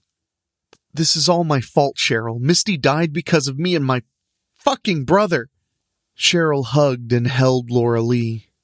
It's not your fault, honey. You didn't kill Misty. As for Taylor Mirren, she certainly isn't showing any remorse over it. As far as she's concerned, they were just people who never should have gotten in her way. Fuck that bitch, still pisses me off. I really hate her. Yeah, me too, Laura Lee replied. They came apart. Did you and Davis ever talk about things? He's tried calling me and leaving me voicemails, but I won't talk to him. Cheryl stood up and walked around the bedroom. How could Davis just fuck Taylor Mirren behind my back like that? Laura Lee shook her head slowly. I really don't know. I've never had a boyfriend. Cheryl sighed and sat down with Laura Lee again. You know, to be honest, it really doesn't bother me all that much. We've kissed sometimes, but never really had sex. I suppose I could see why he'd jump into bed with a hot, rich piece of ass like Taylor. Laura Lee seemed to read into Cheryl's comments. You didn't like Davis? Cheryl thought about it more. I think I liked him, I'm not sure I liked him. Every time we kissed, it just never felt right. I let him feel me up once, and it just felt all wrong. I'm sorry, I don't know what to say. Cheryl took Laura Lee's hand in hers. Don't be. You weren't the one who cheated on me. You know what? I really don't give a fuck about Davis anymore. Laura Lee and Cheryl looked at each other for a long moment. Then, it suddenly happened. They came together and pecked each other's lips. The pecks turned into hot, passionate kissing. Before long, Cheryl was on top of Laura Lee on the bed, and the two rolled around heatedly. Little did they realize that someone in a black outfit was watching them through the window. Later that night, Laura Lee was walking home from Cheryl's. When she walked Cheryl home, they talked intensely about what they had done. No doubt the two of them were quite vulnerable after their terrible misfortunes. There seemed to be uncertainties as they discussed where their friendship was now. When they reached Cheryl's front door, they found themselves sharing a forbidden, deep, passionate kiss before saying goodnight. Laura Lee just couldn't stop thinking about Cheryl. What am I going to do? She asked herself. Have I really had feelings for Cheryl all this time? And are we betraying Misty? Soon Laura Lee had the strangest feeling that she was being watched. She didn't want to say anything to Cheryl, but she had that feeling when the girls left Strickfield Cove. Laura Lee quickened her pace. Then she closed her eyes and tried to deal with her feelings. She'd just lost her girlfriend, Misty, and 2 days later she was having incredible sex with her older sister, Cheryl. Laura Lee had never felt so conflicted as she was feeling right then. Sensing that she was being watched again, she turned down an alley and walked faster still. It wasn't long before she was suddenly falling forward and onto the pavement. She felt her face being mashed into a puddle.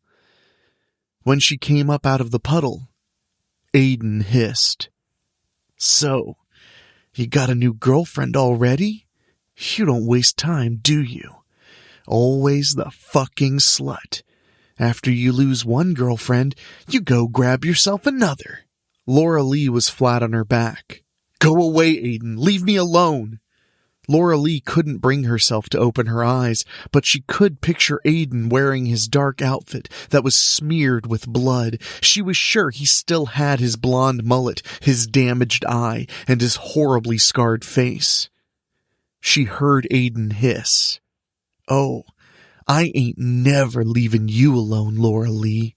I told you back in Shore City, you ain't marrying another girl. If I gotta kill every bitch in your life to make sure that don't happen, I'm perfectly okay with that." Laura Lee was on her knees. She cried out when she felt the fist smash into the side of her face. She fell onto her side. As she turned and pulled herself up using a brick wall, she felt the fist punch her in the face again. "Thanks to you, Laura Lee, none of us can have a normal life ever again," Aiden yelled. "Oh, but I'm gonna get you what you want.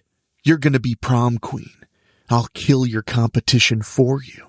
And then I'm gonna kill you right there at prom when you get your crown. I'll make you look even worse than Misty."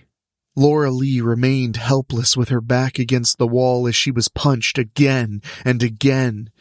Suddenly, she felt her arm being pulled out. Her eyes came open when she felt the knife blade cutting her forearm. "Aiden, no!" Laura Lee screamed. The knife cut into her arm again, drawing more blood. "Aiden, stop!"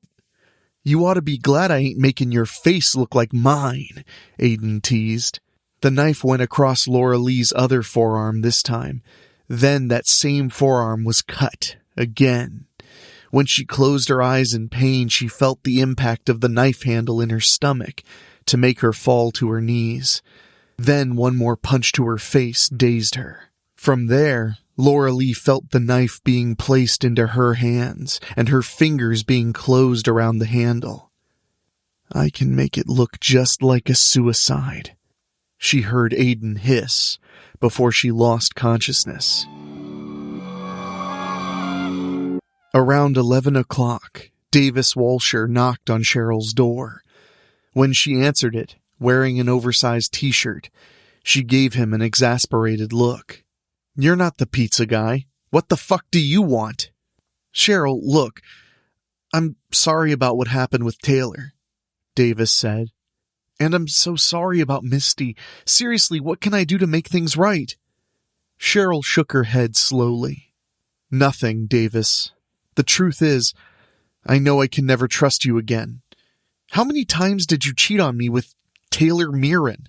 I'm sorry, I don't have ginormous titties and wouldn't put out for you the way she did."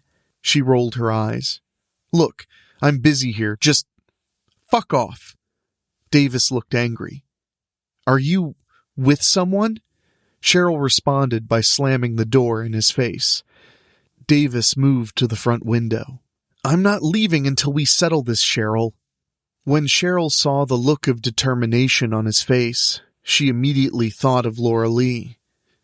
Was she betraying Davis and Misty by being with Laura Lee? Well, no one was coming between her and her new girlfriend, especially not Davis. She moved to the kitchen and grabbed a knife out of the drawer. She returned to the living room and pointed at Davis. "Don't make me come out there, or I swear to Christ, you'll wish I hadn't. Now fuck off." And then they had a stare down.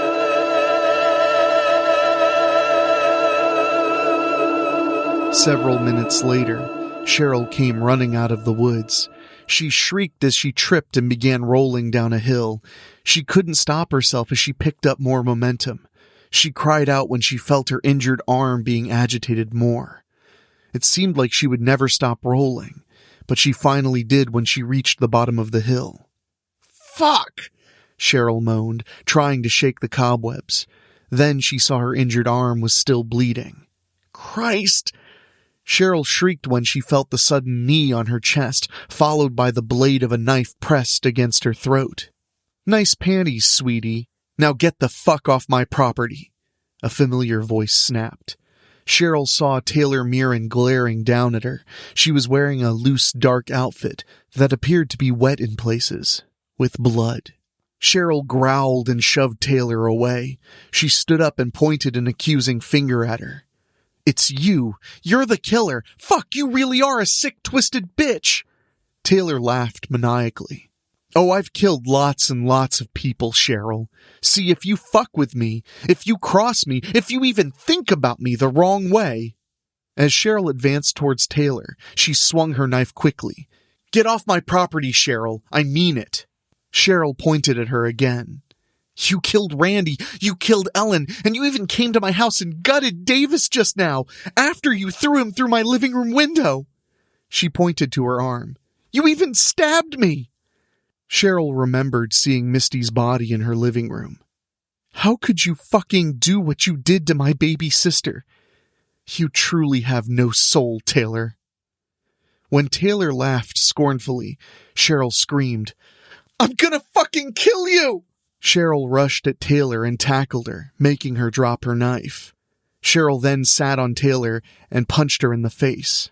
Taylor quickly retaliated, using her martial arts training to subdue Cheryl. Taylor had her flat on her back while securing her injured arm. Taylor then agitated her wound to make her scream. "Okay, I quit," Cheryl cried. "Stop!" Taylor did, and glared down at Cheryl. "When will you people ever learn? You can't beat me," she smirked coldly. "Did you really think having Davis as a beard was going to keep me from finding out that you're really gay? Or that you've wanted to fuck Laura Lee Hardy ever since Misty got with her?" Cheryl began to cry. "Fuck you." "No, honey. Fuck you.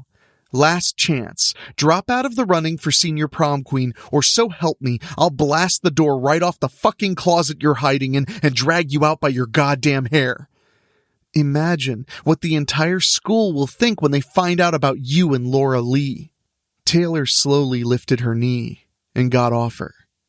"Go home." She turned and headed towards her house. Cheryl growled as she got up. She wanted to fight Taylor again, but she became worried and quickly ran back to her house. Saturday, prom night. Cheryl and Laura Lee spent the day together before arriving at the Strickfield High junior and senior prom. They decided not to let Taylor Mirren have the joy of exposing them by coming as a couple. They caught some dirty looks from other students, but neither girl really cared. Besides, they weren't the only same-sex couple. When Taylor saw them, she gave Cheryl a look that might have said, "Well played, but I'm not finished with you yet." Both girls were wearing elegant prom dresses. Cheryl covered up the bruises on Laura Lee's face with makeup. Laura Lee wore matching sleeves with her dress to cover the knife injuries and stitches. As far as they were concerned, neither Aiden Hardy nor Taylor Mirren was going to ruin their prom. The girls knew it would be a while yet before the junior and senior class prom queens would be announced, so they came out onto the floor and danced to a slow song. Another slow song played after. Suddenly, one of the trash cans exploded. Students were panicking and moving around crazily, trying to get out of the gym. Cheryl realized that she and Laura Lee had become separated. She braved her way through the panicking students to try to find her. Taylor Mirren wasn't even the least bit concerned about the trash can incident. In fact, she just stood there, smiling her evil smile. Taylor knew there was no chance of the prom being stopped. Principal Matthew Van Diest looked in the trash can after using a fire extinguisher, but he couldn't find anything resembling a bomb. After he got on the microphone and said the prom would continue, proving Taylor right, he removed the trash can. Every now and then, Taylor would catch guys looking at her. And why wouldn't they? Taylor was easily the best dressed in her hot pink prom dress that showed off her gorgeous figure and ample breasts. Her matching stiletto heels only complemented her dress. Taylor didn't come with a date, nor did it matter to her if she left with one. Taylor was an alpha who did what she wanted, when she wanted. She knew the senior class prom queen crown was as good as hers. As she looked over the prom itself, she thought the other students were pathetic. Not because they didn't have her money or prestige, but because they didn't have the balls to just go out and get whatever they truly desired in life. She loved the feeling of competition that drove her consistently. She knew how to win, and would win big tonight. Taylor left the gym and walked the hallway. Soon she came to a soda machine. She slapped the machine in a few select places to get a free soda. She took her prize, popped the top, and drained the can. When she was finished, she glanced down the hallway and saw a dark figure facing her. "Yeah? And?" Taylor uttered. "You don't scare me, motherfucker."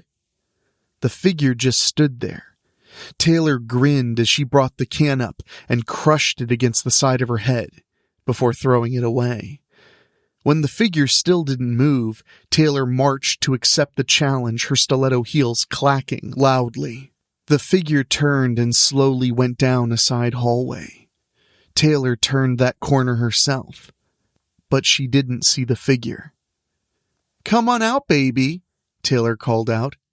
"Who knows, if you're lucky, you might get laid. It's been a while since I've been fucked good and hard. Why don't you come out and show me you're the man I need?" Taylor grinned at how easily she had teased many males into getting what she wanted. When she actually did put out, she had her lovers under her spell, much like Davis Walsher. She knew how to use her sexuality to its fullest. "Come on, fucker! Opportunities like this don't last forever. I'll even let you peel my dress off. I'm not wearing any underwear." That last line was always enough to bring a guy to her, but this time, it backfired. Aiden Hardy sprang out of a nearby classroom with his knife raised.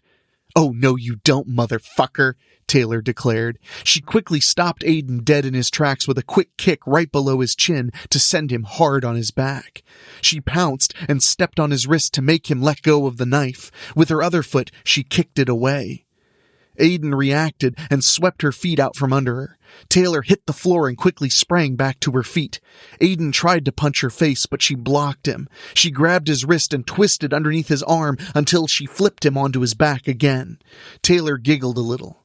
"I can do this all night, honey nuts." Aiden got to his feet and glared at her.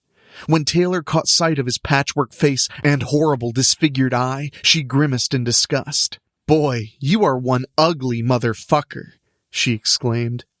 Aiden growled and ran at Taylor. She easily sidestepped him to grab his arm and bring her foot to kick him in the back of the neck. She let him go and drove a hard elbow into his back to send him falling onto his chest. Then she kicked him when he was down before she stepped back and waited for him to get up. "Do you have any idea how many guys like you have tried to beat the shit out of me?" Taylor taunted. "Do you? But you all forget one very important thing. I'm Taylor Mirren. I'm Taylor motherfucking Mirren."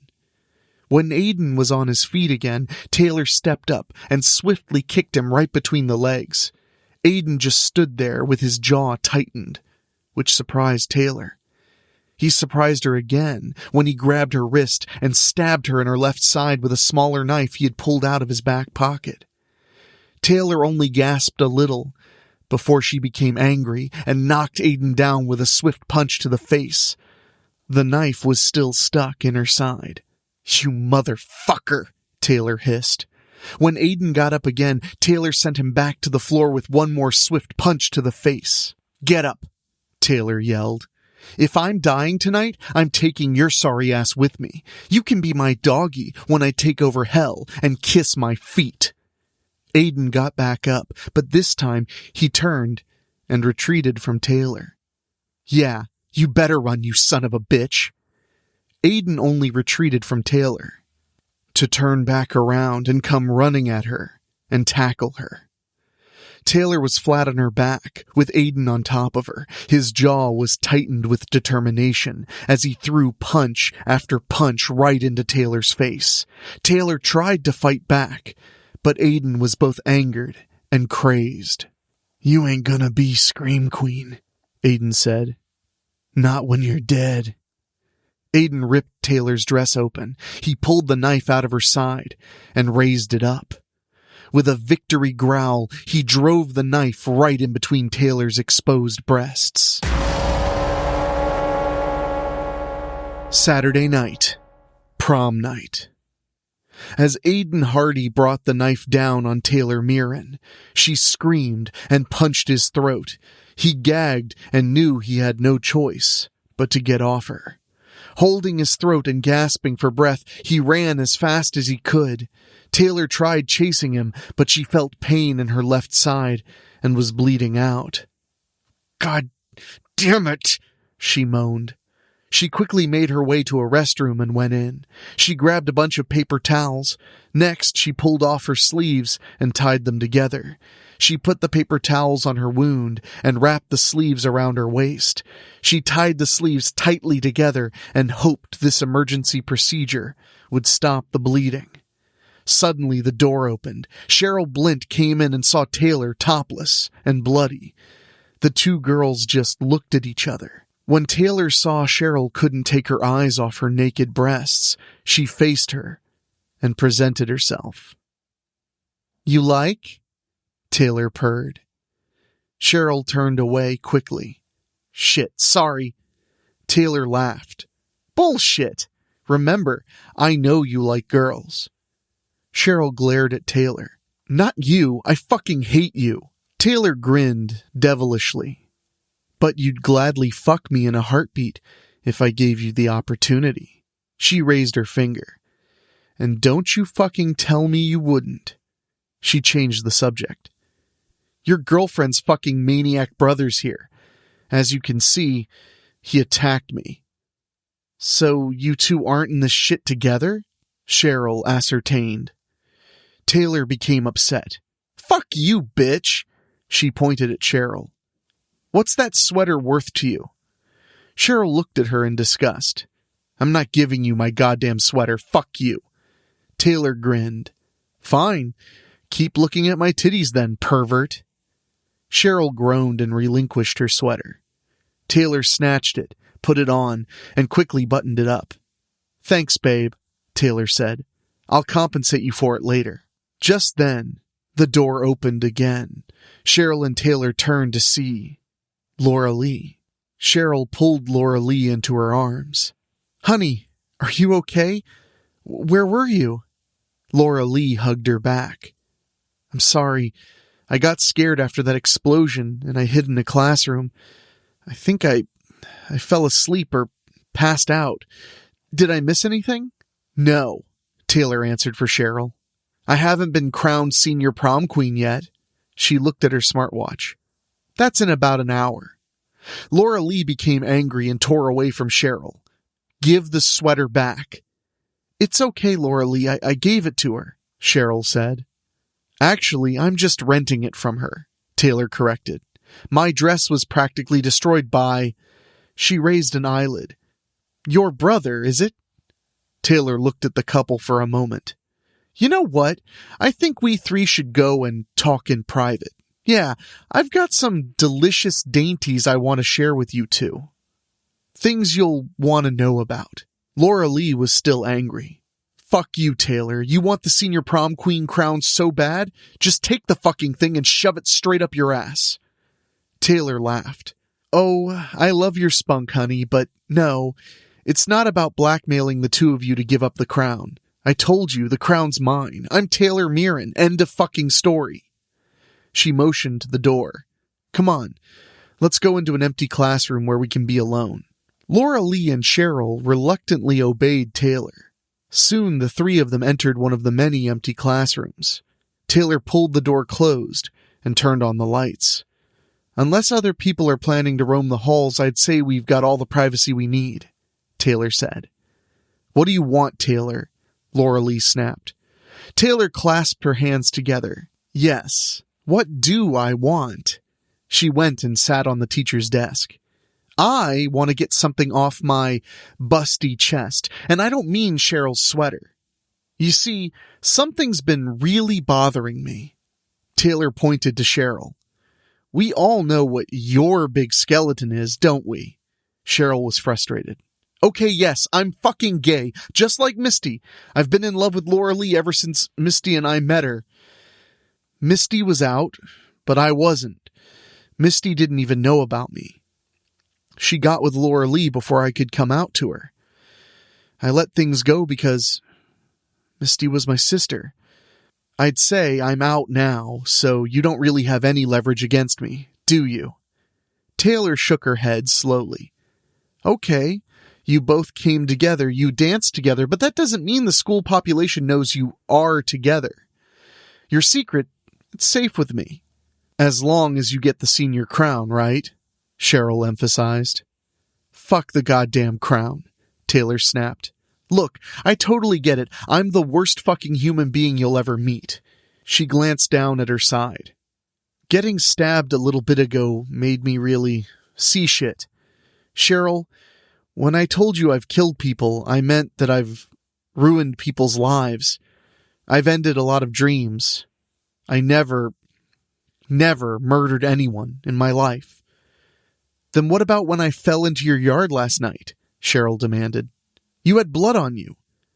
I'm a hunter, Taylor replied. My dad taught me how to hunt animals for food. I'd just caught a couple of rabbits on my property and was preparing them. Yes, rabbits are out of season, but my property.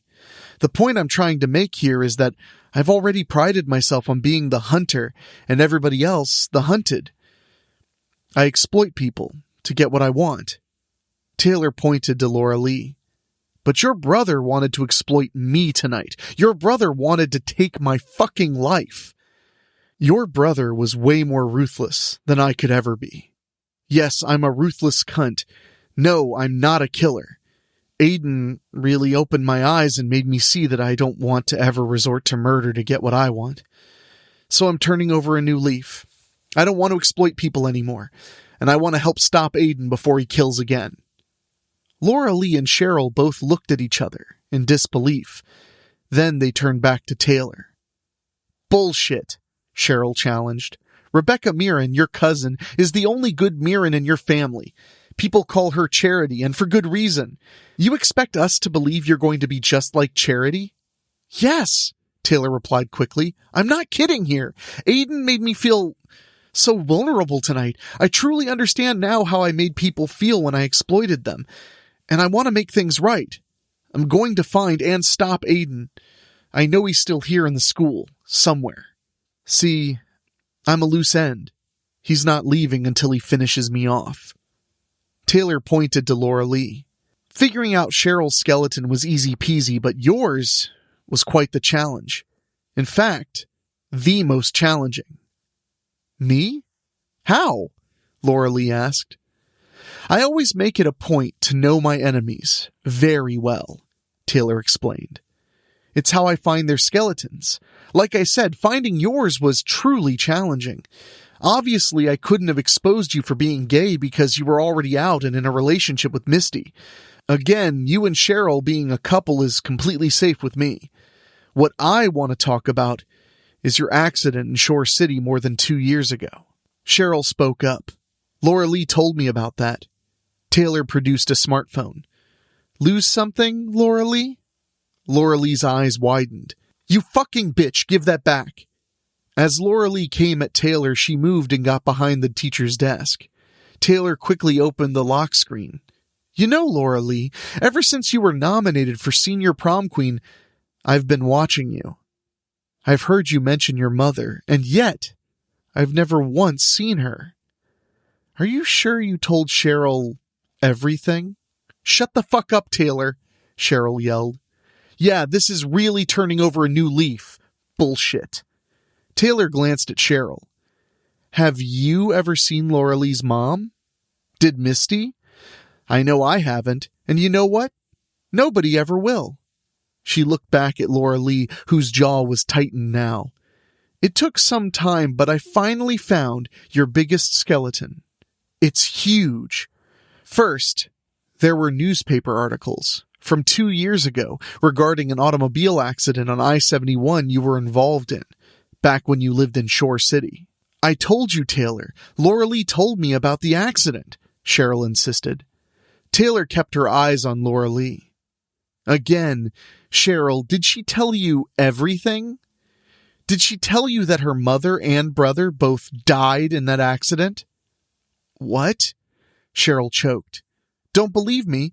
I emailed the Shore City newspaper articles to you, Cheryl. You can read them later, Taylor said. You'll see I'm not lying. But I dug deeper. Laura Lee, did you tell Cheryl you had official records that were sealed because you were underage? You survived the accident. You alone survived the accident. Taylor narrowed her eyes. However, the accident was only the beginning of. Laura Lee tightened her jaw again and both her fists. Leave me alone, Taylor. God damn you. Cheryl was about to get up and join her, but Taylor pointed to her. I do have a point here. Now I know Laura Lee didn't tell you everything. I can see it on her. In fact, Laura Lee, you've just shown me way more than you should have. Taylor pointed to the door. Leave, Cheryl. Go call the police right fucking now. Cheryl pointed a shaky finger at Taylor. Oh, I'll call them all right. I'll tell them to come here and arrest you. Taylor's eyes were still locked on Laura Lee. Just fucking call them already, Cheryl. I don't care what you tell them. Go. Cheryl looked scared as Taylor produced the knife she had been stabbed with. Cheryl quickly turned and ran out of the classroom, her smartphone in hand. Taylor turned her attention back to Laura Lee. You know what the police are going to arrest you for, honey?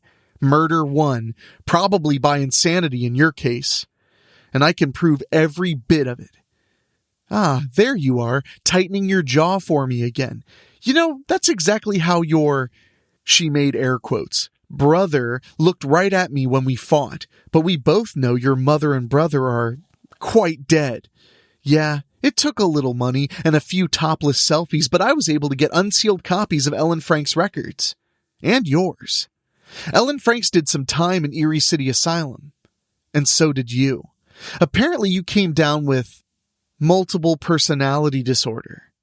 According to your records, you felt so guilty about your brother and mother being killed that day that you just couldn't leave it alone. You felt you had to keep your family alive by any means necessary. In fact, you even killed some people after getting that plate in your head. I'm sure it was you, because you wouldn't have had the time to develop personalities for your mother and brother. Yeah, you went through therapy, but did you really want to be helped? You know what really sealed the deal when it came to you, Laura Lee? When Aiden and I fought earlier, even through your mask and wig, you tightened your jaw. It's tightened the very same way right now. Also, I kicked Aiden in the balls, except for one thing. Aiden never felt any pain. Trust me, when you kick a guy hard in the balls, I don't give a goddamn how bad you think you are, you're going down. Except, you don't have balls. Right, Laura Lee? Taylor waved Laura Lee's smartphone. I easily lifted this and hacked your passcode. I've seen you call and talk to your mom. But when I looked through your call history, all I could see was nothing but the Strickfield temperature line. For each and every call you made. The only calls you actually received were from Misty or Cheryl. I even found a few emails supposedly from Aiden. It wasn't hard to trace those emails back to another account, which is actually right here on your phone. So one more time, Laura Lee, are you sure you told Cheryl the whole story about your accident? Laura Lee had her head bowed and her eyes closed.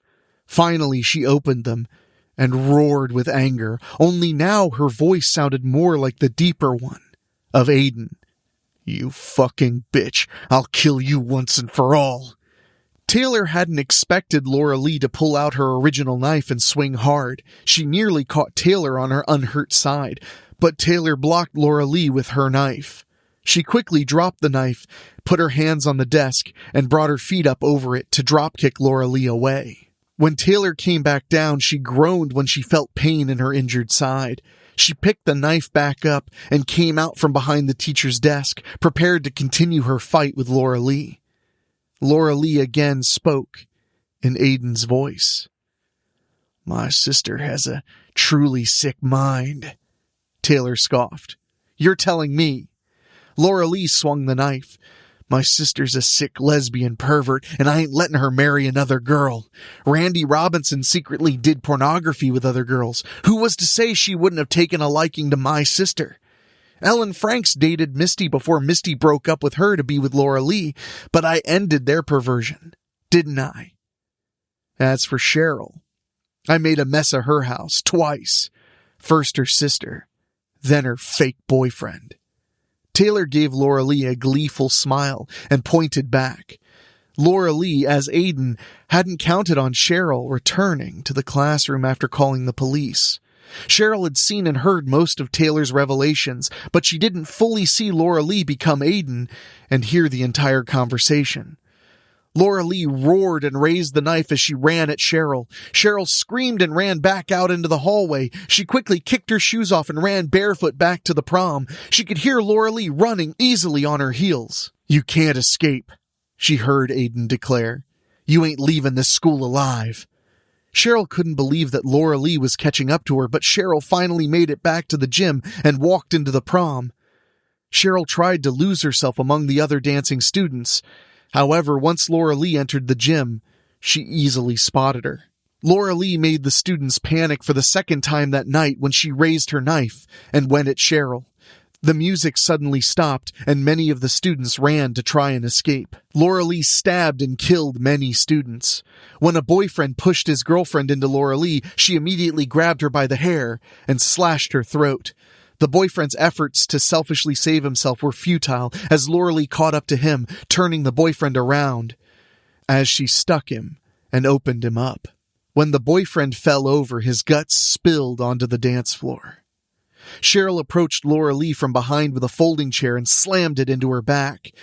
She went down, but surprised Cheryl at how quickly she was back on her feet. "You gotta do better than that, bitch," Laura Lee growled, still talking in Aiden's voice. Cheryl tried hitting Laura Lee with the chair again, but she knocked it away from her. She grabbed Cheryl's gown and prepared to stab her. Suddenly, Taylor lunged at Laura Lee and took her down. When they got up and faced each other, Taylor did a spinning martial arts kick and caught Laura Lee in the stomach to send her onto her back again. "You're done here, you sick fuck," Taylor hissed. "Your big mistake was not killing me when you had a chance. But I promise you, you won't get another opportunity." Laura Lee got back up and the two girls went at each other like wolves. Though Taylor was showing signs of bleeding from her knife wound again, she would stop Aiden even if it meant her own life. Many people had died because Laura Lee wanted to keep her family together. As far as Taylor was concerned, Laura Lee's, or Aiden's, reign of terror would end with her. At one point during the fight, Taylor disarmed Laura Lee. Cheryl glared at Laura Lee with both horror and betrayal etched on her face. When she saw the knife on the floor, she moved and picked it up. She watched as Taylor and Laura Lee continued to fight.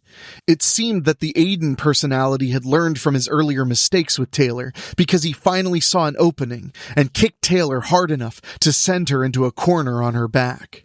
Taylor was weak from blood loss and wasn't sure she was going to be able to finish this fight on her terms.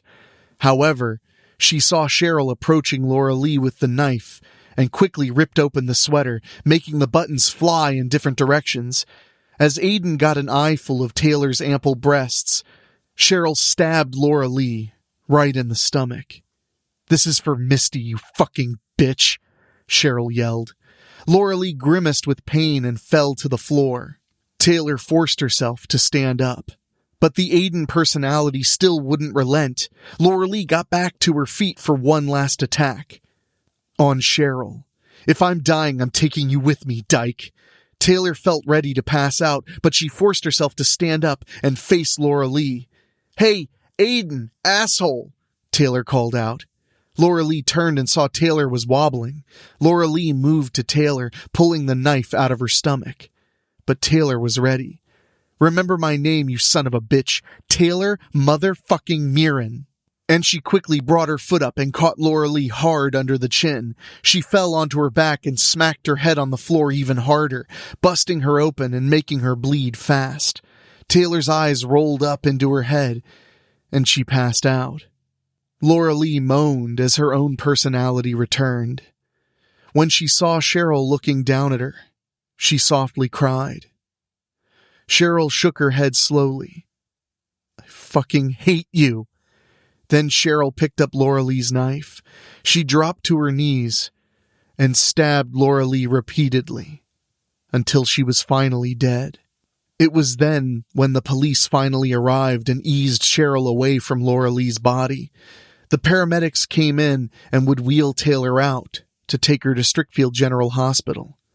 Laura Lee's body would be taken to the hospital morgue. Laura Lee's, or Aiden's, reign of terror had finally come to an end. As far as who won both the junior and senior class prom queen crowns, the winners were never announced. Nearly all the surviving students fled the junior and senior prom, making it a bust. Epilogue. Cheryl Blint visited Taylor Mirren at Strickfield General Hospital. Cheryl still wasn't sure how she felt about Taylor, even after this hated Mirren had saved her life and helped stop Laura Lee. If anything, Cheryl felt she should at least visit her at the hospital and see if she was okay. Much to Cheryl's surprise, Taylor was glad to see her. Taylor wasn't in the hospital for more than a day since all she needed were some stitches and blood transfusions. After Taylor was back at school on Monday, Cheryl and Taylor found themselves talking to each other more, until they realized they liked each other and became friends. In fact, many of the other students at Strickfield High couldn't believe the sudden change in Taylor. She wasn't exploiting people for her own personal benefit anymore. She had even given financial compensation to the families of Randy Robinson and Ellen Franks for all the trouble she'd caused the girls in life. As for Laura Lee Hardy, she continued to weigh heavily on Taylor and Cheryl. The girls both attended Laura Lee's funeral in Shore City. In fact, they were the only ones there. Taylor paid for Laura Lee's funeral and made sure she had a decent burial near her parents. Cheryl still felt hatred for Laura Lee over the death of Misty, but she agreed with Taylor that Laura Lee should be at peace. Also, neither girl was ever arrested or charged for killing Laura Lee. After the funeral, when the girls were alone at Laura Lee's grave, Cheryl said her piece. "I know you had problems, Laura Lee, but you killed my sister, you killed Misty, and I'll never forgive you for that. Never." 2 years later, Taylor and Cheryl were attending Strickfield University. Even though they would never be able to forget Laura Lee Hardy, or the prom queen killer as she infamously became known, they did feel they owed Laura Lee for bringing them together. They had become friends at the end of high school, but their bond of friendship evolved into something deeper. Taylor invited Cheryl to move in with her shortly after they started dating. Upon graduating from Strickfield University, they got married. The memory of Laura Lee Hardy stayed with Taylor and Cheryl. However, the story of Laura Lee and her family came to become one of today's urban legends often told around campfires, around Halloween, and in Strickfield, always on prom night.